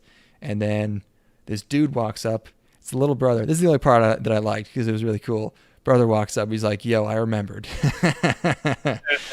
And then so they decide it's time to get revenger on the guys who ruined their life. I don't know if they're going to do some kind of fucking some type of what's the movie, Heart Stoppers. That's not what it's called. What's the Clock Stoppers? No, not Clock Stoppers. The one where they give themselves near death experiences on purpose. Crank. No, not Crank. What are you talking about? I have no idea what you're talking about right now. Hold on. I don't know this movie. Flatliners. Oh, yeah, no, I've never seen Flatliners. I've never seen it either. I just know the general premise. So I don't know if he's gonna like get himself almost killed so that he can travel back to the past, or what the fuck is I don't know where this is going. It's not that good. I liked that. I don't know. It looks bad. The character design's bad. The premise isn't bad. Yeah. I kind of like some of the premise. From what you described, I'm like, okay. I was invested in the twists and turns that you were describing to me. So I'm sure watching it over 22 minutes is a little different. But yeah, and that's speaking of 12 Monkeys. Like now that I know how much you can do with time travel. Yeah. And now this makes it, it makes this seem pretty threadbare. There's just not that much going on. Yeah, well, I mean, it's mostly them. Like, are they going to be going back in time over and over again to fuck with people, or that's what are they don't just know. going to be beating ass? Yeah, I'm not sure. It would be, I don't know. It would be weird for him to only go back in time that once, but it would also be weird for them to just like hunt down these guys who like barely know them now and just like beat them up or something. I don't know. So they're probably going to go back because all of his friends got their lives fucked over. So he's probably going to try and prevent that from happening if he can. But I don't know. The yellow text on the black jackets is kind of hard, I have to say. On like the designs they got, because they have like this, not quite a uniform, but they wear similarly designed clothes. It's kind of hard. There's a 2017 reboot of Flatliners remake. Weird. 1991 as Kiefer Sutherland and Kevin Bacon, Julia Roberts. Yeah, wow. When I saw Kevin Bacon, I'm like, I'm gonna have to watch this movie now. Yeah, I love Kevin Bacon. Maybe Steve and I should watch that one. Okay. Let's get to the shit that you really want, viewers. Come on now. You ever know when you've just been got? Oh, I knew that I had been got before even starting the show because I was familiar with the manga. Yeah, this. Oh, where's my? Hold on. I gotta get the. There we go. Yeah, so this is the seasonal show based on a manga that people like way too much because it's not good. It is not good, and people are losing it over Ijiranaide, Nagatoro-san. You know what? Can you fill for me for? I really just want to knock myself out with benzos tonight, so I'm just gonna get real fucked up for the last couple of shows. So I'm just gonna really just sedate myself. Yeah. Let me just tie it on real quick. You talk about I don't know. Boy, I tried watching Dark Phoenix again. Let's talk about that. Go get what you got to do. Okay. Yeah, I started watching Dark Phoenix again, and last time I watched it, I was fucked up. It was my birthday. Everybody had been shitting on it, and I was. I love the X-Men movies, and the idea of like the last X-Men movie being complete dog shit really kind of concerned me. So I got properly wasted beforehand and walked out thinking it was okay. And watching it now, I mean, like the production is dramatically worse than every other film in the franchise. Just right away, like the direction is poor. It's shot in a way that is far less compelling than everything else prior. They just, and like the thing is you could see the talent of the actors there, and they're just not framing them in such a way to where you're getting everything they're giving. Because like you got James McAvoy and you got Michael Fassbender, who are dynamite in all the other movies, period. Like they're excellent in every other movie, and you can see them trying here, and you can see like their mastery of the craft just being wasted. Just like, because I think it's a first time director, and it's just completely wasted. And God, Sophie Turner's not a great actress. The dude Ty Sheridan, who plays Cyclops, is so weird looking in this movie, and his performance is weird, and he's not a great Cyclops. He's okay or serviceable in Apocalypse, but he's not very good at all in this one. And there's so much weird stuff going on. Like, I don't know. It's such a waste that those performances are being squandered by bad filmmaking. Are you back, my friend? Yes, I was. That wouldn't have taken as long, but I had some water go down the wrong pipe. You're good. Yeah, I got my thoughts out. Excellent. Okay, so real quick. Yeah. We were talking about earlier how you made a joke about like something being anti-overwork propaganda as a joke, and I was thinking about it. I wasn't joking. They're really into that. I think I also would work myself until I died if this is the entertainment I'm going home to, because this is like this isn't all that's on. I know. I guess it's basically it's like this and variety shows and baseball. If I'm flipping between the channels and like samurai soap operas, I guess I'll just go die at work, because this is I don't know what the enjoyment is supposed to be here. I will preface this by saying I'm sorry to steal the spotlight here because I'm sure you have a lot of thoughts as well, and you know much more about this. I knew nothing. I just saw the title and the promo art, and I'm like, oh fuck me. And it is it is it does exactly what it wants to do. It is effective. I am pissed the entire time. I am just so angry every single second of this show. I am angry, and I've watched the one episode, and I cannot imagine what do people like. What is there to watch in this and be like? But it has this. There's never a moment where like the her facade breaks down or it seems like something might come of this. He is just the main character is tormented for 23 minutes, and it is hard to watch, man. It's fucked up, and I don't know what do people like about this. What is there? What is there to want to see here? Okay, I see. That's interesting. Okay, I guess. Okay, it's cool. It's interesting that I guess that would be the impression you got just watching one episode and knowing nothing else. So, sorry. This series is about 2 or 3 chapters of light bullying, and then it becomes this generic rom-com. Oh. And when you said there's no moment where she lets up her facade, it's pretty much gone by the immediately. And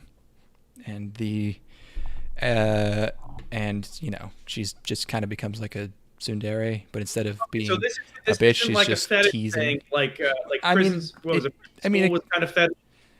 It is, but it's like it just doesn't. You can't keep that up, you know. And it's like, so she just like every chapter that I've seen is just her using like teasing him as an excuse to just do overtly sexual things to embarrass him, and it's like not really mean. I mean, I didn't think this first interaction. I mean, this is you know, this is the worst the quote unquote bullying gets, but I didn't think it was like that. You know, what is he?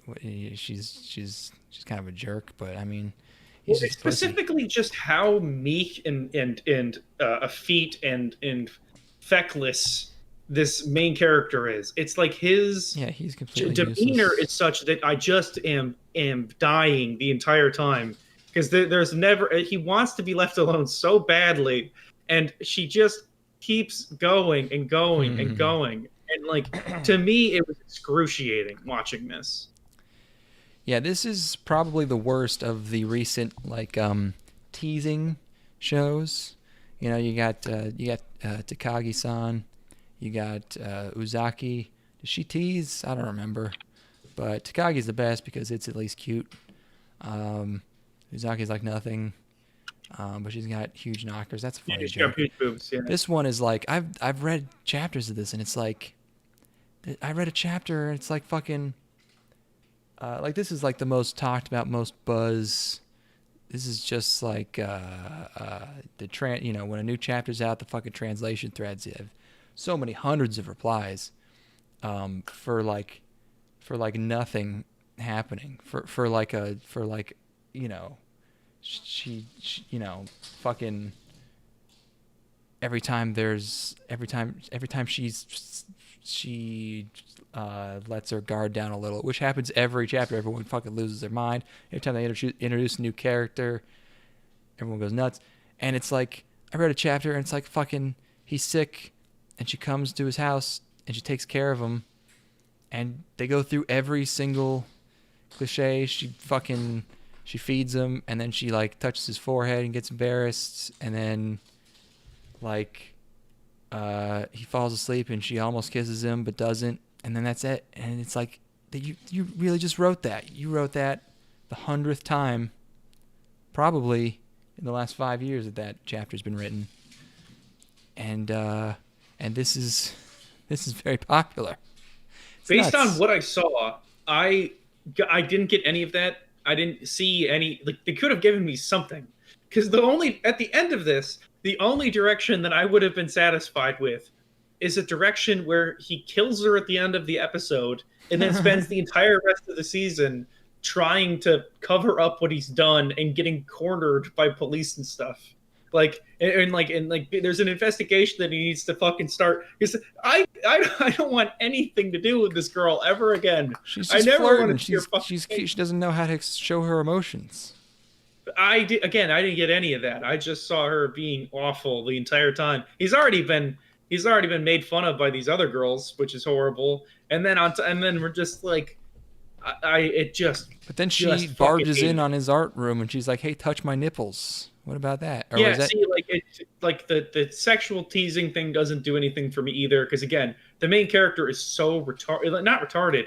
He's so meek in a way that, like, I want him to be dumber and a little bit more carnal, but he's so embarrassed that it's excruciating for me to watch. Yeah, he has no personality or dialogue besides right. That's in like. If what you want for me to get out of this episode, because again, as I explained it, what I thought I was supposed to get out of this episode was by proxy the entire time, and I just don't want that. But if it's going to be some bullshit romance thing, like, this does nothing. You have to give me something else. Give me something other than just this nonstop torment. Yeah, no, it's the same formula for. I don't know how many chapters there are at this point. Like, maybe there will be some romantic development at some point, but it's gonna be not worth it. Well, there's nothing to like about her, and he is just this pitiable, disgusting monster. I would be satisfied if he got killed too. Honestly, if he died, he'd be better off dead. I think. I think she could work in a better show with a better protagonist. I like her. She's got painted nails, and I want to fuck her. She's got a fang.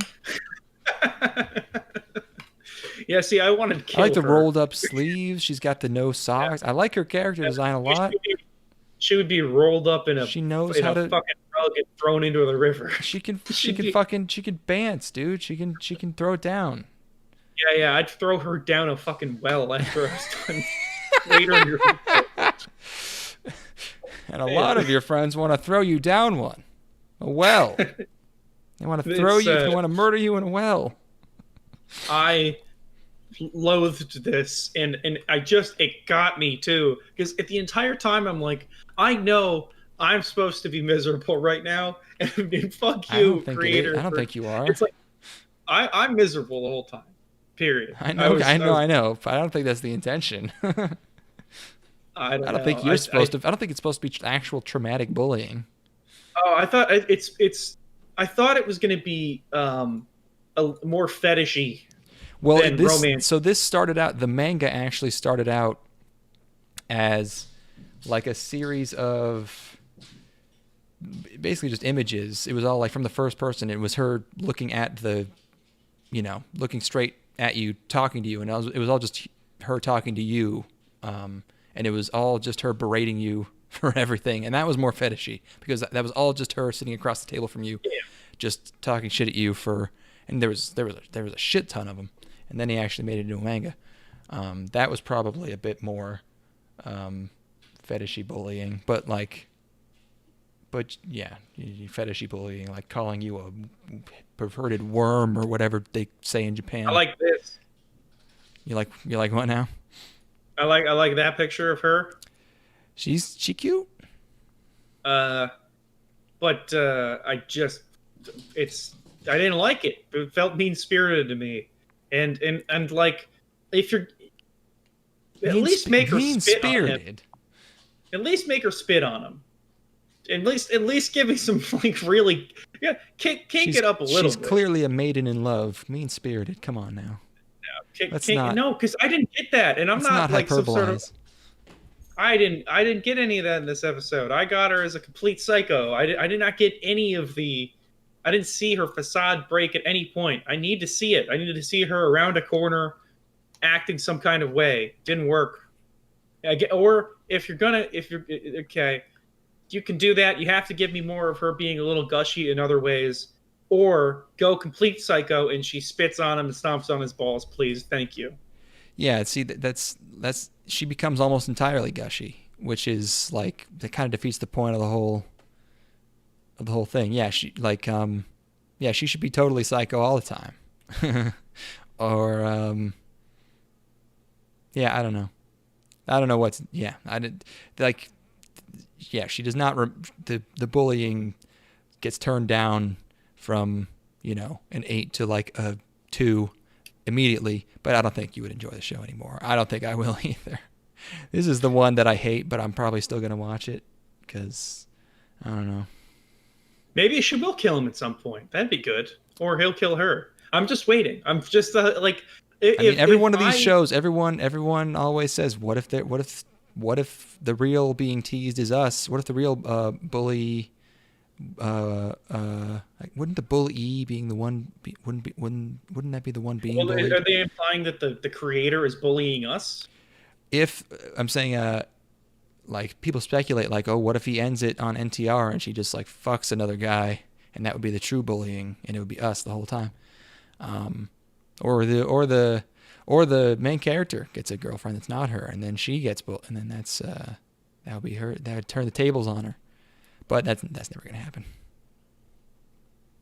No, I want to see this where it's he has to cover his tracks. It's like Death Note. I want to see Death Note where he's already made all the mistakes that he needed to that he had to make so that he could get found out, and he's trying to dig his way out of the hole. God, he's in the art classroom, and she fucking everybody else has left the school. He's alone in the art classroom because he doesn't want to walk home because he knows that she'll be walking home the same direction as him. And she comes in and she's like, "Oh, you didn't feel like going home today? Huh? Okay, well, whatever. I'll leave you then, loser." And she goes to turn around, and he shoves a fucking compass through the back of her head, like and then he's like, she doesn't do that. She wants to spend time with him. Why do you think that is? No, but the thing is, like, that's what I want. I know. You just want, yeah. just seeing, like, she's got a fucking sketching pencil through her eye socket. Fucking, I don't know. Fuck this. Fuck you, Nagatoro-san. She does not deserve that, but the series is not good. I'll grant you that. It's zero effort, really. Okay, did you? I hope we get something genuinely fetishy again. I did not finish Prison School, but I appreciated sort of some of the stuff that was going on there. Did you watch any of that? Like what? I like guys being aware of the fact that girls are peeing right next to them. And I like people being peed on. Does that happen? I like guys getting stomped. A kiss, I like sis, I guess. Yeah, like, give me something where like the guys are gross and the girls got like drool coming out of their mouths and stuff. I don't know. I feel like it's been a few years. There was that show Miru Tights that was just all shots of tights. Miru Tights. And there was also that show, Please Show Me Your Panties and Make a Disgusted Look on Your Face, whatever, something like that. And every episode was asking a girl to show her panties also make a disgusted look.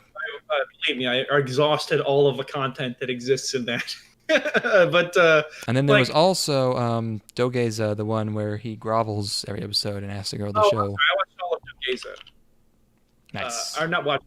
I also read all of it as well. Cool. But yeah, no, I'm looking for something with that prison school kind of vibe. Again, Bennett, like, what is it, 6 or 7 years ago at this point? I don't know if it's been that long, but yeah. I feel like I haven't seen one in so long, and I want to be grossed out. I want to be grossed out a little bit. Yeah. Yeah, I don't know. I feel like I say this every season. No, yeah, I don't think so. Yeah. Maybe we'll find something gross and watch it for the next episode. Prison School aired in 2015, by the way. Oh my God, 6 years. I've been just God. Golden Boy is just such a ray of light that shines through me. It's like Oh, when well, that's people, not when gross. people That's find just Christ, when super people hot find women. Christ and they have exude this radiance and grace in everything they do. I Yeah. think my life post Golden Boy has been dramatically improved. Nice. He's got a Knowing of it, new outlook. thinking of him like just taking that spit into his mouth is like it just makes me so happy. Wait, who spit in his The mouth again? the lady from the first episode, stomps on him after she spits on him, and he's like, and just catches out in his tongue, you know. And I think about it once a week at least. And that's how I want to live my life. I want to live my life with that kind of enthusiasm, where you're like a sex pervert getting spit on and taking it back, you know. Yeah. Just beautiful. Anyway, Well, cool. this next show is the opposite of the tone of Prison School. I would say probably, yeah. Um, let me find the. Well, where'd it go? Where'd it go? Where'd it go? Where'd it go? Where'd it go? I would be very, very surprised if this show ended up going a porny direction. Hey, it's gonna be might be like a Kino no Tabi. There could be all kinds of. You could wander into a porn city. Yeah. Well, he could also have to go through some sort of human experience that is having sex. Yeah, it's gonna be like Benjamin Button. He's gonna be getting fucked. He's gonna be like, whoa. David Fincher on the press junket for for Benjamin Button talking about. And there's this one scene where he's getting fucked, and he's like, whoa. I thought that was really powerful. Oh gosh. Fuck it. Who's in that movie? Is that That's Brad Pitt. Oh, it's Brad. I was thinking it was Ben Affleck because he's the one who's in the Armageddon commentary. I was thinking of him being like, I asked David, what's going on in this scene? Is he just getting fucked? And he's like, whoa, and he told me to shut the fuck up. These are big movies. These are big movies. You wouldn't understand. I try that Ben Affleck on that commentary track talking about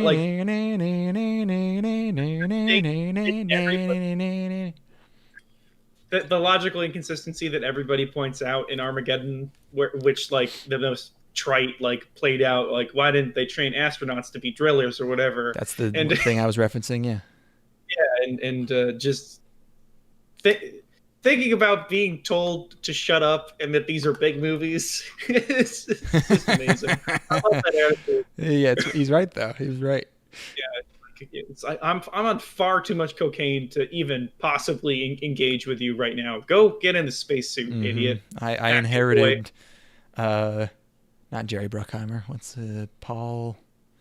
Whatever the other one. I inherited all of his drug stash and gave it to me. He passed it down. Yeah. His memory. Fumetsu no Anata, To Your Eternity. Sounds heavy. And it was. As advertised. It's a manga by the guy who did Koe no Katachi, the Deaf Girl Kyoani manga, and Marduk Scramble, which we watched the first movie of and then said, we're good. Oh boy. Yeah. Brains Base. Brains Base is back. I was trying to figure out what the last thing they did was. They've been doing Duel Monsters. Duel Masters. Different thing. Duel Monsters, Yu-Gi-Oh. Yeah, Duel Masters. Oh, and they did Inspector, which was boring, but I'm told that was the most boring arc, and maybe the second season will be better. There will be a second season. It seems like they never really recovered from End Ride, though. I was gonna say, yeah. You remember that? Or were you looking at it? I was going through their history, and I got to End Ride, and I'm like, oh boy. Was End Ride the one with the protagonist whose name was Derrida, or was that the one where it was just looked awful and he had a silly sword? Silly sword. Oh yeah. Ooh yeah. I remember that one. Yeah. God damn. Ooh boy. There's a magic ball. Yeah. Since I remembered it, there's a magic ball from space or something. It comes to Earth. It's it's evolving. It starts out like a rock, and then it becomes a wolf. No, and then it becomes some moss, and then it becomes a wolf, I guess. Um, I just gotta admit, didn't know where this one was going. Um, and so he meets. He becomes a wolf as the wolf dies. So wolf's dead. He is the wolf now. It is the wolf. Um, and he somehow finds where the wolf was headed. It's a little hut inhabited by this young boy whose village abandoned him to go find paradise, and he decides he's been waiting too long. Now that his friend Wolf is back, it's time to go on a journey.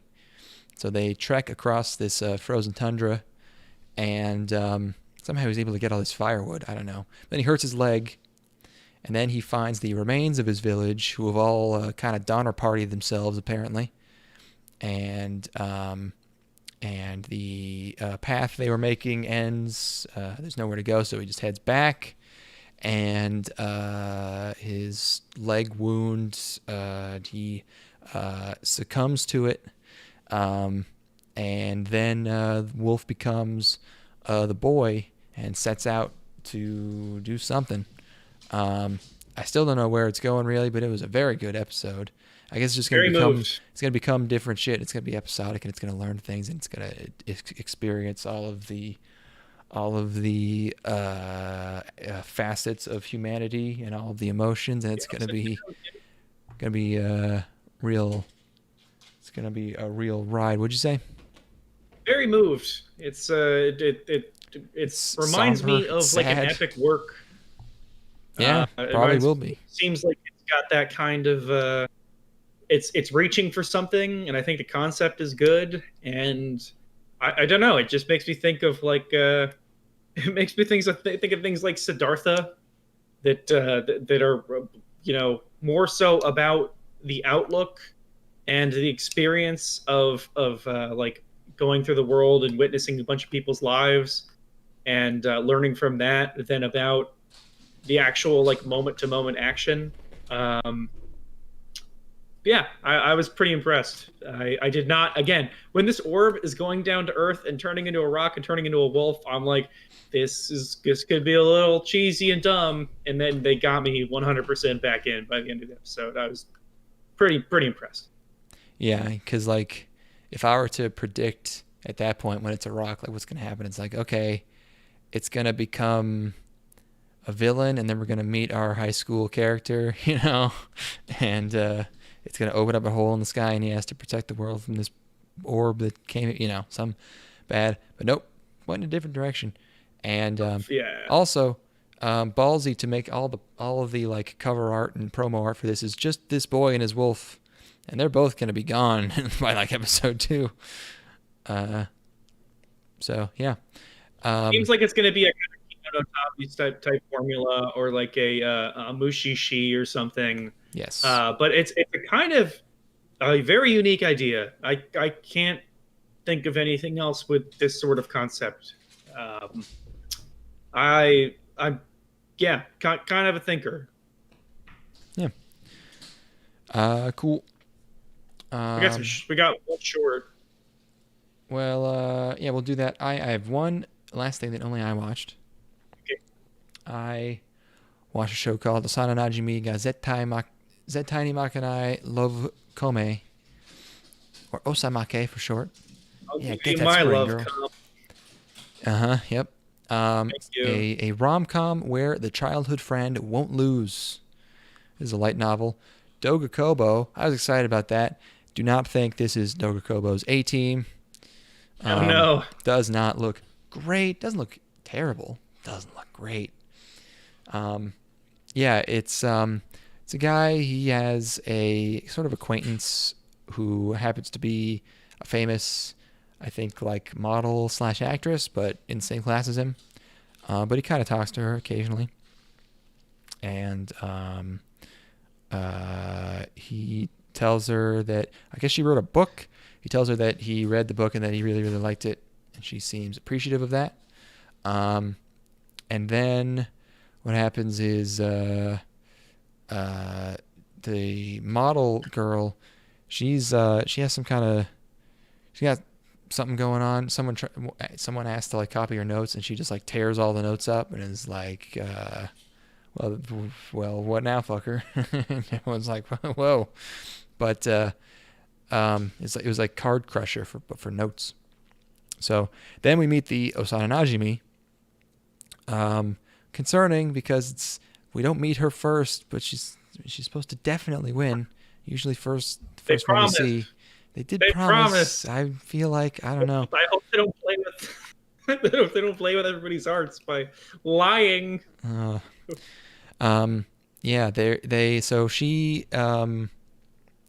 always asking him out, and he's not sure if it's like a joke or not, but he turns her down anyways because he wants to ask Model Girl out. And then Model Girl gets a boyfriend who's handsome and also an actor, famous actor, also in their school, whatever. So let's see what else. Falling over is funny. Did you know this? I did know that, actually. Childhood friend keeps trying to flirt with him. He keeps falling over. And they came up with okay, so the model girl she gets a boyfriend. He's very upset. And so him and Osananajimi come up with a plan to get revenge for breaking his heart. And the way to do that is to pretend to be dating and to get like dirt on her new boyfriend and to do something with that. I don't know. The climax at the end of this episode is he is confronted by the other girl's new boyfriend, who knows that he's been asking around about him. And the reveal is that our main character was previously a child actor as well. I don't know if that's supposed to be. Am I supposed to be surprised? Is that supposed to give me any information? I don't know. I don't know why that would matter. It's. I mean, no. The ending, the ED felt more Dogakobo. Nothing else did. Nothing worth grabbing onto here. Nothing worth chomping. Sorry, Dogakobo. Childhood friends, pretty cute. Yeah, like the designs look good. He should just make out with her. She tries to make out with her. I wouldn't. Maybe he should make out with her and then also fuck her. Well, baby steps. Yeah, the short. He should have sex. You should give him head behind the school. She probably would. I mean, yeah, she definitely would. You should see how fucking this bitch is at. Look at this bitch face. God damn, she wants it. I'll save him. Because they got some anti-overwork PSAs. I'll get him at home. I'll put out some content where they gotta get home. And they're like, sorry, can't stay late tonight. I have a very important meeting.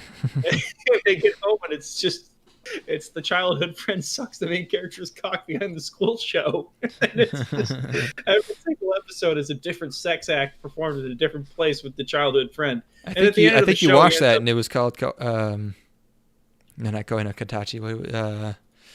The one you reviewed with Doopy Time. Oh yeah. Wait, isn't that the Koe de Oshigoto? Yeah, no, I would. You know what it is that there's here's my pitch to save the Japanese people, to keep them from all dying from overwork. Is my show it's a harem show where all the girls are cool with it. He actually just fucks a different one each week in a different place. And the other girls find out, and they're not concerned, and they're instead happy that he got to have sex. You know what just aired was that redo of Healer show. Did you watch that? That was this. Was that show? Last season? Redo of Healer. Remember that one? I don't know if you watched it, but it was like he gets to redo. He was like a slave, and he was like a sex slave. And he's gonna get his revenge.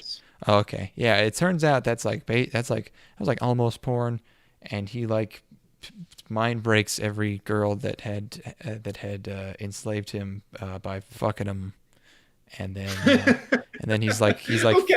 And then he's like fucking girls in front of like their sisters to get revenge, Nice. and he's like turning them into willing sex slaves, which in a way is more humiliating. And he's fucking doing that kind of thing. He's disguising himself as a woman, and almost fucks a lesbian, but then she grabs his dick, and she's so repulsed that she vomits everywhere. And he's like, "Ha ha, gotcha." This is great. Yeah, no, okay. It seems like somebody's fighting the good fight over there right now, trying to save their people.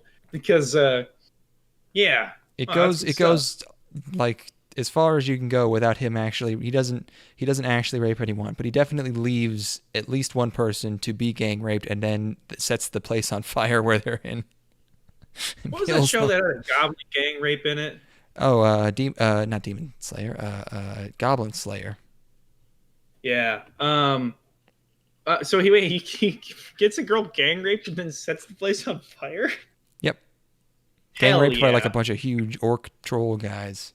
Is it any good? Well, huh? Is it any good, the show? Oh, I didn't watch the show. I just watched those scenes. Did people like it? Yeah, kinda, yeah. The rapey part of it isn't the thing that excites me the most. I'm mostly interested in a show where a dude isn't gets to have sex A lot. Yeah. Oh, dude, you need to watch fucking oh fuck, what was it called? The one that ended up being good that I didn't think was good. Did you watch the one where okay, he gets isekai, and then he reads books and he gets good at magic and he blasts a hole in his house? Yes. And that one ended up being really good, and I know for a fact that later he ends up fucking literally everyone, and he forms an actual harem. Nice. And he's just constantly fucking everyone. Okay. So, I mean, maybe if we need a few more of those, and then maybe the thing is that there's only a couple of seasons. We need a whole season filled with that shit, so that they're compelled to get out from underneath their desks that they're sleeping in, to instead go home to watch all these things, because they're like, well, if I gotta watch 8 hours of TV today, I might as well do it in my own home. There was School Days, but that ended poorly for the protagonist. If you want to fuck everyone, just play visual novels. I mean, it's true. If you want to fuck everyone and then watch them get murdered horribly, that's every good visual novel, apparently. I spent a night reading about Muv-Luv, and I know like all the lore of Muv-Luv. Not all of it, because there's so fucking much of it, it's impossible. But I know that I do not want to be involved with it. It's the most critically acclaimed VN of all time, and the reason for that is I think everyone's just like a battered wife who played it, because it's 2 games. It's Muv-Luv, which is split into 2 parts, and then there's Muv-Luv Alternative. And the first half of Muv-Luv is extremely generic dating sim. The second half is like a sci-fi space war epic. And it's like 100 hours long. And then Muv-Luv Alternative comes out, and you spend like another 100 hours with these characters, and then it starts murdering them in the most gruesome and sudden ways possible. And everyone's like, no, you don't understand how depressed it makes you, and how it really gives you PTSD. Like, it's incredible. And I'm like, that's not hard, man. You can do that. Good. You could. That's like I'm sure it's very effective at that, and I'm sure the world building is immaculate, and I'm sure the character development sounds amazing. But I know for a fact that everyone dies, and then the whole world gets reset. So it sounds kind of pointless, and you're just making me feel bad, which is not hard. It's like, remember in I don't know if this was only in the remake of Old Boy, but when he has the little family of mice that he befriends and keeps as pets, and then one day they just serve them to him on a plate. Yeah. And it's like that. It's like that's not that's not difficult to do. Just make me sad. So yeah, I don't know what you would be the enjoyment of this, dude. Like, a girl's getting killed. Oh no, thank you. But you love them. You love them for real before they get killed, and everyone's like, "It's incredible." They really. I was reading this comment. This guy was like, "No, you don't get it. They wait until you are at your absolute most vulnerable moment, and you've just suffered this crushing defeat, and this girl you've known this whole time is giving you this pep talk and really opening up to you for the first time, and then she gets her fucking skull ripped in half." Oh my god! Did you watch the clips of it happening? Yes, it's horrible. Dude, don't watch it. Less women getting killed, more women getting drilled. That's what I'm looking for. Well, you could also fuck them. And then, man, you have no idea how crazy visual novels get. I need to read you. Sorry, I'm going on too long about this. But here we go. Oh God, AMV. Now I must scream. So there was this image that always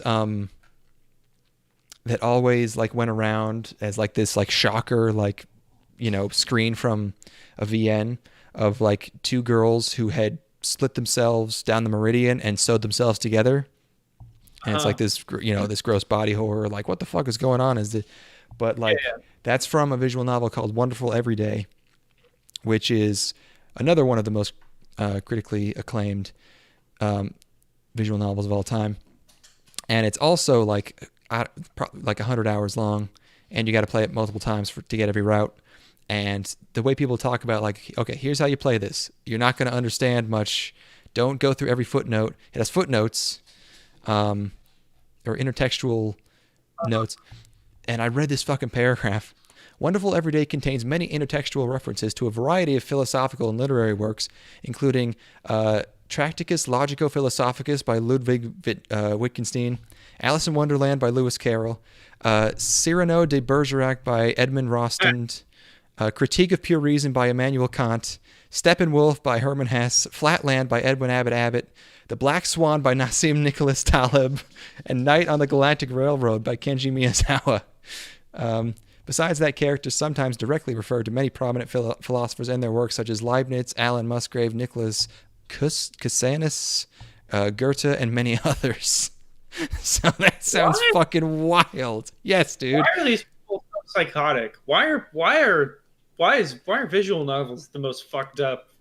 Like, they might be the greatest medium. Like, hearing this, it's like, because you're just cramming, like, you can make them so long that you can just cram. I mean, I guess it makes sense that like good visual novels are just actually novels. So, but man, shit sounds deep. That's such a strange format.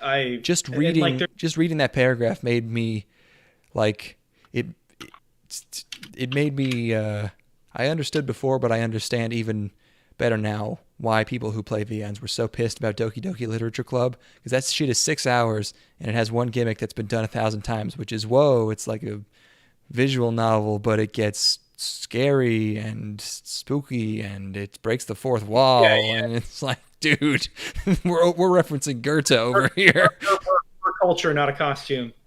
Yeah, look, that was a free game and the plot wasn't even that bad, but man, that must feel like kid shit to people who have played 200 hours of Wonderful Everyday and fucking gone through Leibniz and, oh god. Anyways, we gotta finish off. You're gonna have to send me links to where I can find these death scenes, because I can't find them anywhere because they sound pretty fucked up. I also want the sex scenes as well. I don't want to watch them both at the same time. Wonderful Everyday. Mub Love Alternative Maya's Death. It's the soundtrack.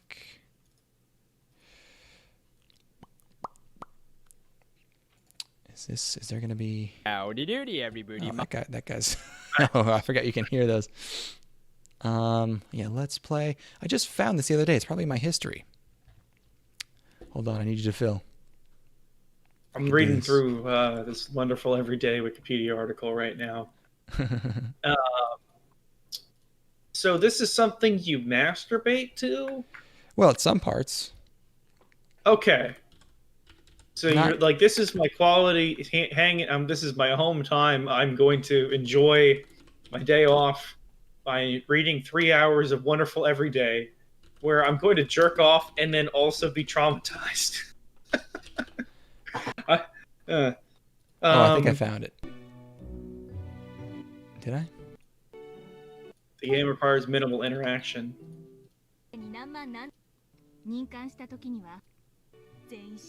Oh yeah. Even this. Okay, start about 9 minutes into this one here. Okay. Tell me when you're gonna. Chump. This is in the second. The first game's 100 hours. This is like, I don't even know how many tens of hours into this second game. Let's see. Takaru got some ellipses here. This is after a 10-minute pep talk. Uh-huh. Oh my fucking god. Oh my god. Oh. Oh my god. Oh, why? Yeah. Oh, what the fuck? Really? Oh no, no, thank you. Hard pass. Yeah, that was my no. No chance. Go fuck yourself. And people will swear on their lives like, no, don't watch this. You don't understand. No, I understand plenty. It's a character that I've come to know just had their eyes popping out. Oh Lord, I'll read yeah, some no, of they the, haven't. I'll read. Oh, what does it happen?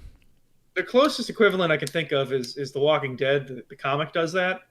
Oh, sure. Where when one of the characters gets their fucking head bashed in with a baseball bat, and that's pretty horrible because like, and it happens in front of his wife and children, and he's losing his ability to speak the more that he gets his head bashed in, and like I remember that's like the one I think I don't need that in my life ever again. I don't know if I need that for my entertainment really. I don't need to see a character brutally killed to be affected, you know? Oh, that's pretty graphic. Jesus Christ. Yeah, and people say that like the game's about PTSD and blah blah. Yeah, it's like I'm reading these YouTube comments. Was this scene worth the 60 hours of inane high school romance comedy and staring at training camp facility hallways? Yes, it was. I don't even know if the camera moved that much for the rest of the game. Like, it's just suddenly the camera's fucking shaking everywhere. There's sirens blaring, and it's panning and shit. Oh, I didn't listen to it with audio. Oh, God. Oh, yeah, it's just... Oh, fuck me. That's one of the worst things I've ever seen. Yep. I remember a long time ago, someone just posted, like, that siren, and people just going, oh, God, not again. And I was like, what the fuck? This guy says, I'll say now, if you even think about getting into Muv-Luv, do not watch this scene until you reach it in the VN. Many people who don't like Muv-Luv deride this scene as a pointless shock tactic, but it's nothing of the sort. It relies on how you immerse yourself over 2 previous games as Shiranai, how you get used to the other characters and a certain character as a figure of kindness. At this point of the VN, you're on the peak of a vicarious come down after seeing Shiranai's efforts come to fruition. Only to see them fall to pieces because of the circumstances. You're sitting in the aftermath, thinking how things will soon recover or how Shiranai will develop further, only to be hit by a sudden emotional wrecking ball. It's not just random. Its timing carries emotional weight, all of which is lost if you haven't played up to this point, or if you don't know the characters involved. So it's even worse. You don't get it. No, that just makes me feel bad. Yeah. Like, no. Why? You can feel bad. There are a lot of things that I've consumed that are about feeling bad, but the feeling bad is not the end. The feeling bad is meant to. I guess. I'm doing exactly what they're saying. Where I'm simplifying. I'm sure. Yeah. You know what? They're right. They're probably right. That comment is probably exactly correct. But I'm simply not going to watch 60 hours of visual novel in order to get there. Yeah, no, they're probably right. I'm probably wrong. Well, it's like you look on past traumatic experiences as having made you stronger, but I'm not going to voluntarily give myself one. I don't see the need for that. Yeah. Even if I would appreciate it afterwards, it's like, I don't know. I've read The Road. Like I'm good. Yeah. Yeah. You've gotten your. Yeah. We gotta finish this up. Yeah, we got 2 more things. We got Mug Cup. We got what now? We got Yakunara Mug Cup Mo. Yes. Wait, you have one more to talk about? Did you talk about Love Come? You did talk about Love Come. Okay. I did talk about Love Come. Now let's talk about Mug Cup. Yes, the short. Yakunara Mug Cup Mo. Let's make a mug too. Where's the first one? But this is a manga about pottery being done by Nippon Animation. It's 15 minutes. I thought it was going to be a short. It's not. I think it might be a city promo anime. They're in some city that they like a lot. I like those. I like it when they do city promo anime. Yep. I like 12 minutes. Thank you. Perfect. Yeah. She's got a dead mom, moving to a new town. Art style's pretty nice, actually. I like it. Yep. They have their Jiko Shokais, their introductions in class, and our main character introduces herself saying, "My dad's company went bankrupt," which is funny. Good bit. No filter. And then she turns it into like show and tell. She shows off these mugs they got. And then she makes a friend. Her friend's mom is also a potterier. And they both know her mom's work. Her mom was a famous. Wait, did I just say that? The main character's mom, famous mug maker, whatever. And her friend and her friend's mom were really excited about this, but for some reason they didn't know that she was dead for years. I don't know. Kind of weird. I guess it's one of those mediums where you see a lot of their work and then you don't really know much about it. It's mug making.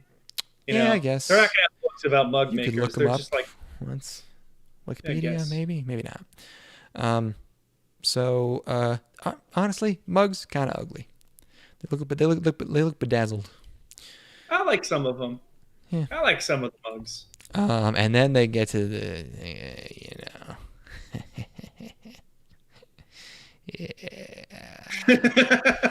Yeah, I know. Oh, you're right. Yeah, they got strong hands in the show, huh? Firm grips. I like the girl with the hairband a lot. I like her. I like her attitude. I like her vibe. Yeah, fun faces. I'm feeling it. She looks like she got a strong. She got some clavicles. I like the part where they grip and rip. They grip and rip it. I'm gonna let her rip. I'm gonna clip it. I'm gonna rip. Yeah, wet it up here, first. I'm gonna send a picture of hairband girl to show to everyone. Please put this on the stream.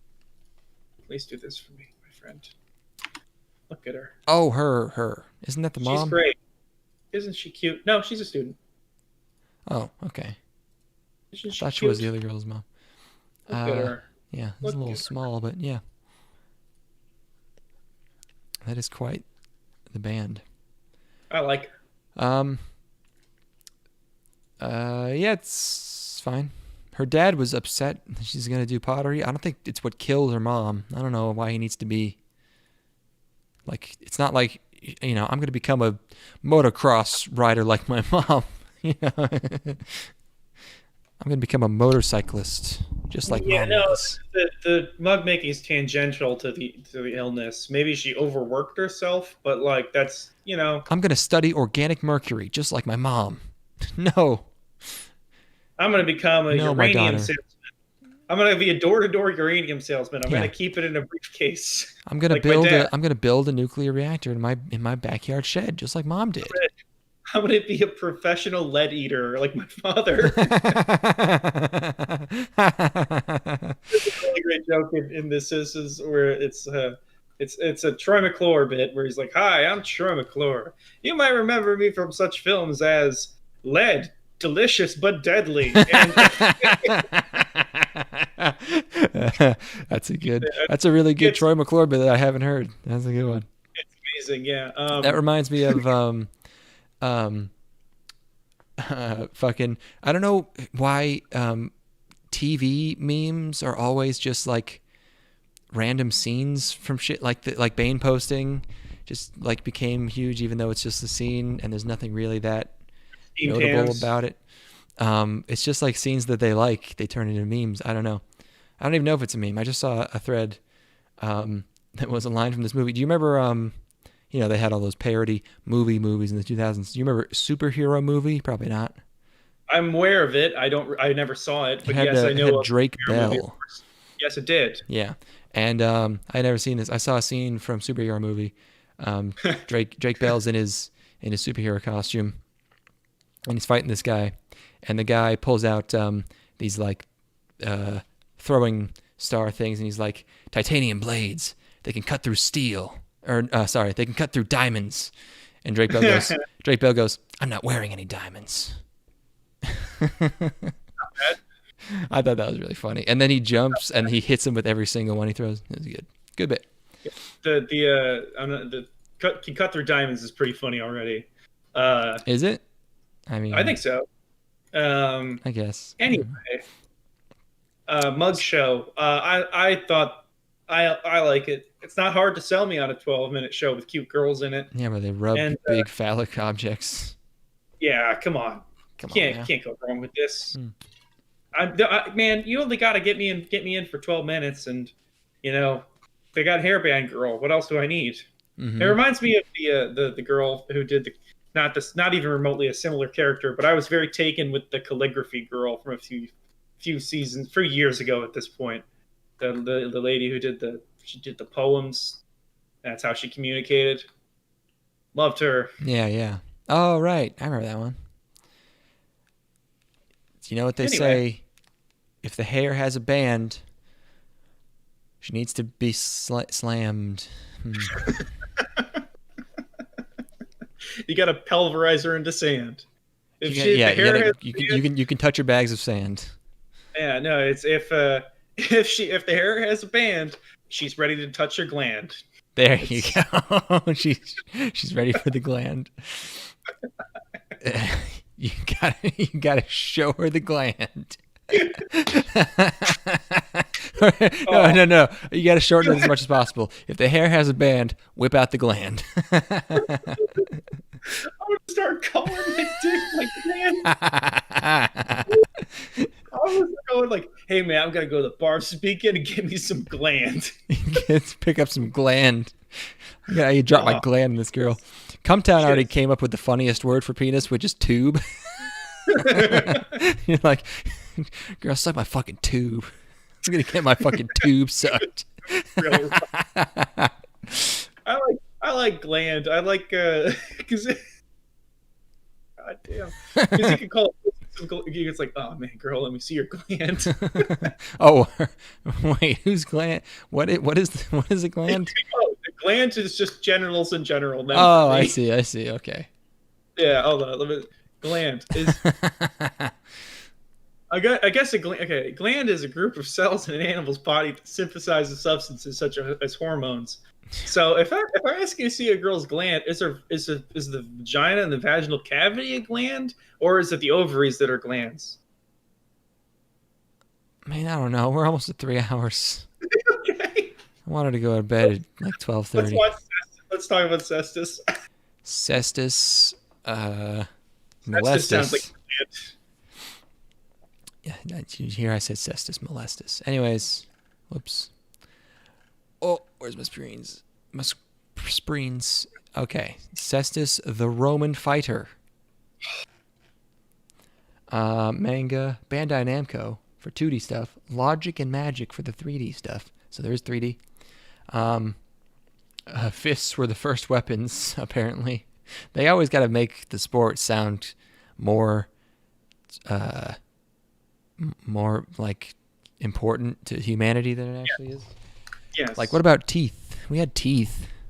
Yeah. Teeth. When we were Teeth are the fishes. embodiment of all. What about teeth legs? When we was monkeys, we fought with legs too. Probably. We probably just bit each other and kicked. Yeah, it's like we're walking around like a bunch of fucking black knights out here. Fucking. Yeah.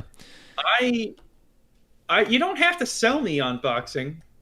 You don't have to sell me on somebody being forced into boxing. That's a premise. You don't have to convince me. It is high stakes boxing. To be fair, you do die if you lose.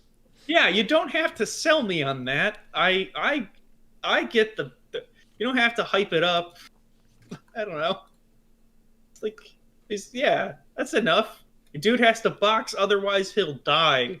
You don't have to amp it up about fists being the original weapons and shit like that. I only do that for a second, but yeah. So there's some weird man flirting going on in the jail here. I don't know. Yeah, And it's a little gay. also the dude's eyes are. Remember that WWE clip where the guy's like, I just can't get over how pretty you are. Like they look like that. Their eyes are a little too gorgeous. They do the lips at times as well because they're Westerners. So they give them eyes and lips. So his friend gets killed for losing, and then he does some training. There's some weird music. When Japan tries to do like Europe music, it's always just like Celtic. That was the thing, dude. Did you hear the shipping up to Boston? Did you hear that riff from shipping up to Boston in this music? I bet. I'm sure it's similar. It is. Fuck. I'm telling you, the chord progression is identical. Just stolen. It is. The very beginning of the song is exactly that. I mean, could that have been stolen from like some Gaelic? Of course it could. Yeah. I just recognized it immediately, and I'm like, this is weird. It's not the entire time, but just the beginning of the song sounds exactly like that. Let's see. Shipping up to Boston. Let's see if it's using any sort of any sort of prominent things. You can keep describing this while I look into this. No ticky, no laundry. Let's see.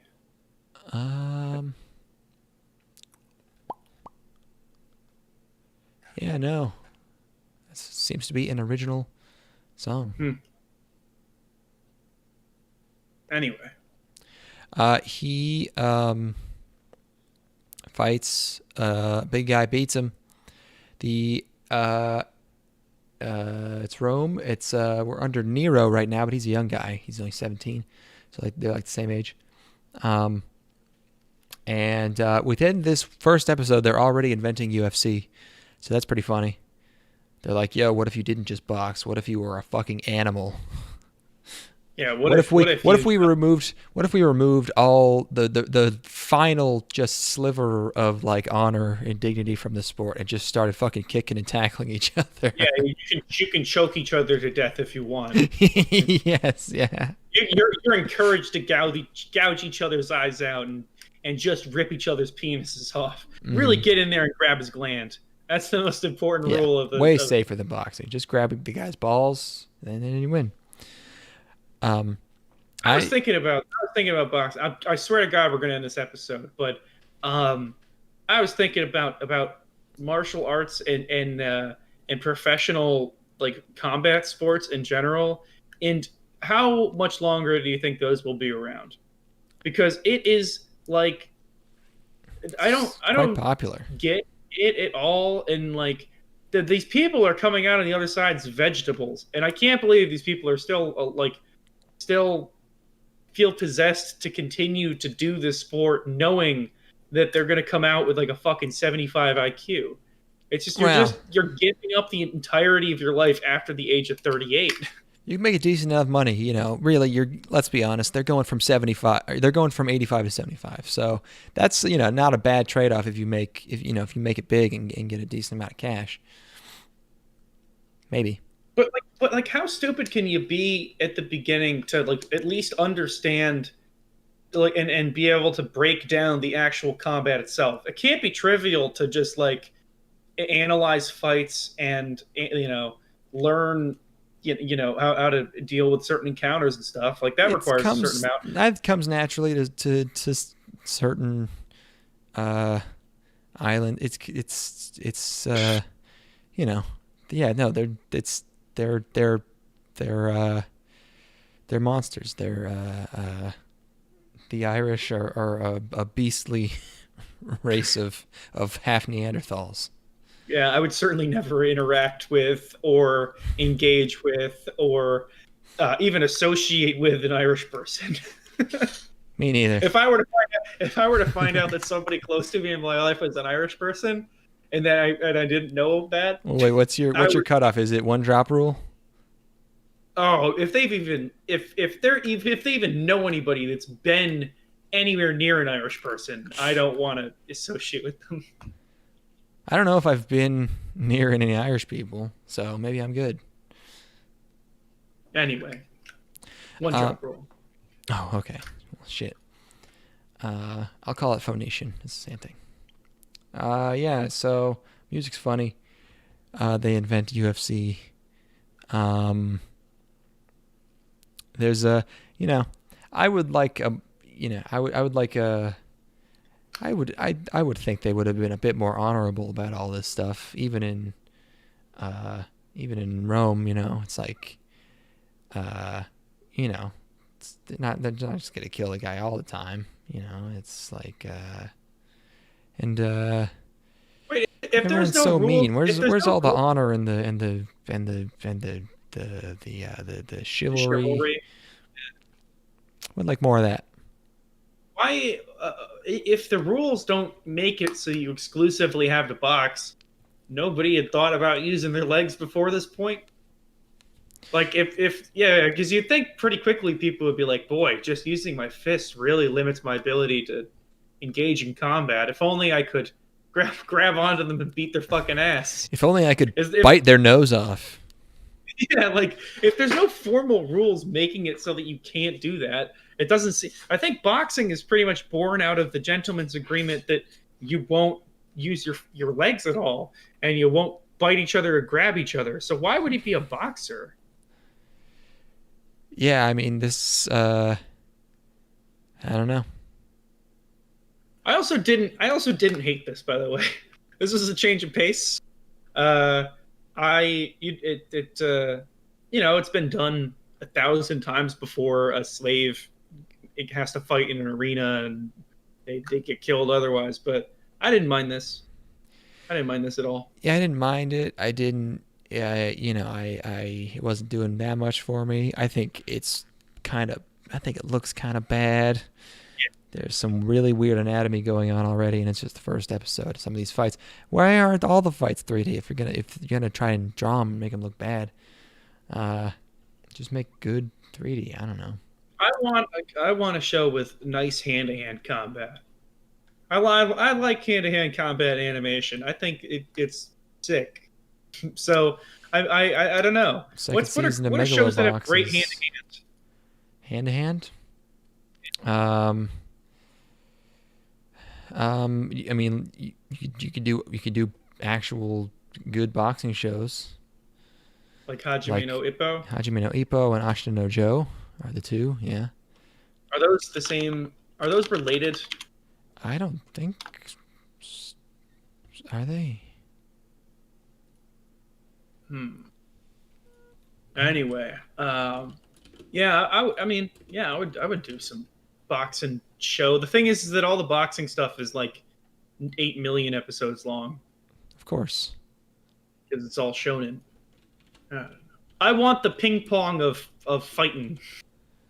That's what I want. Yeah, that's a good... I guess, I don't know. Sure. I'm not going to think of anything, and we need to end this episode. Yeah. Fuck. We did it again, boys and girls. We went an hour and a half over again. Thanks for tuning in. Yep. Happy birthday, Uchi. Oh, shit. I need music again. Take us out. Let's see. No Joe, aged 26 years whiskey.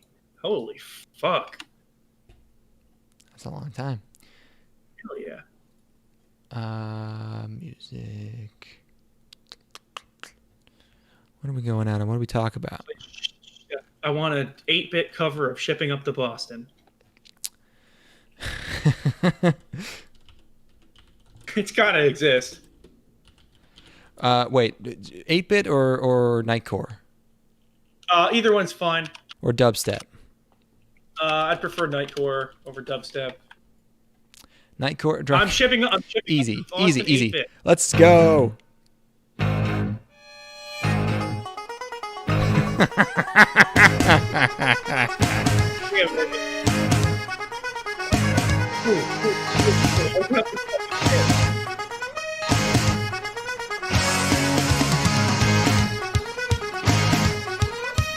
2 minutes long.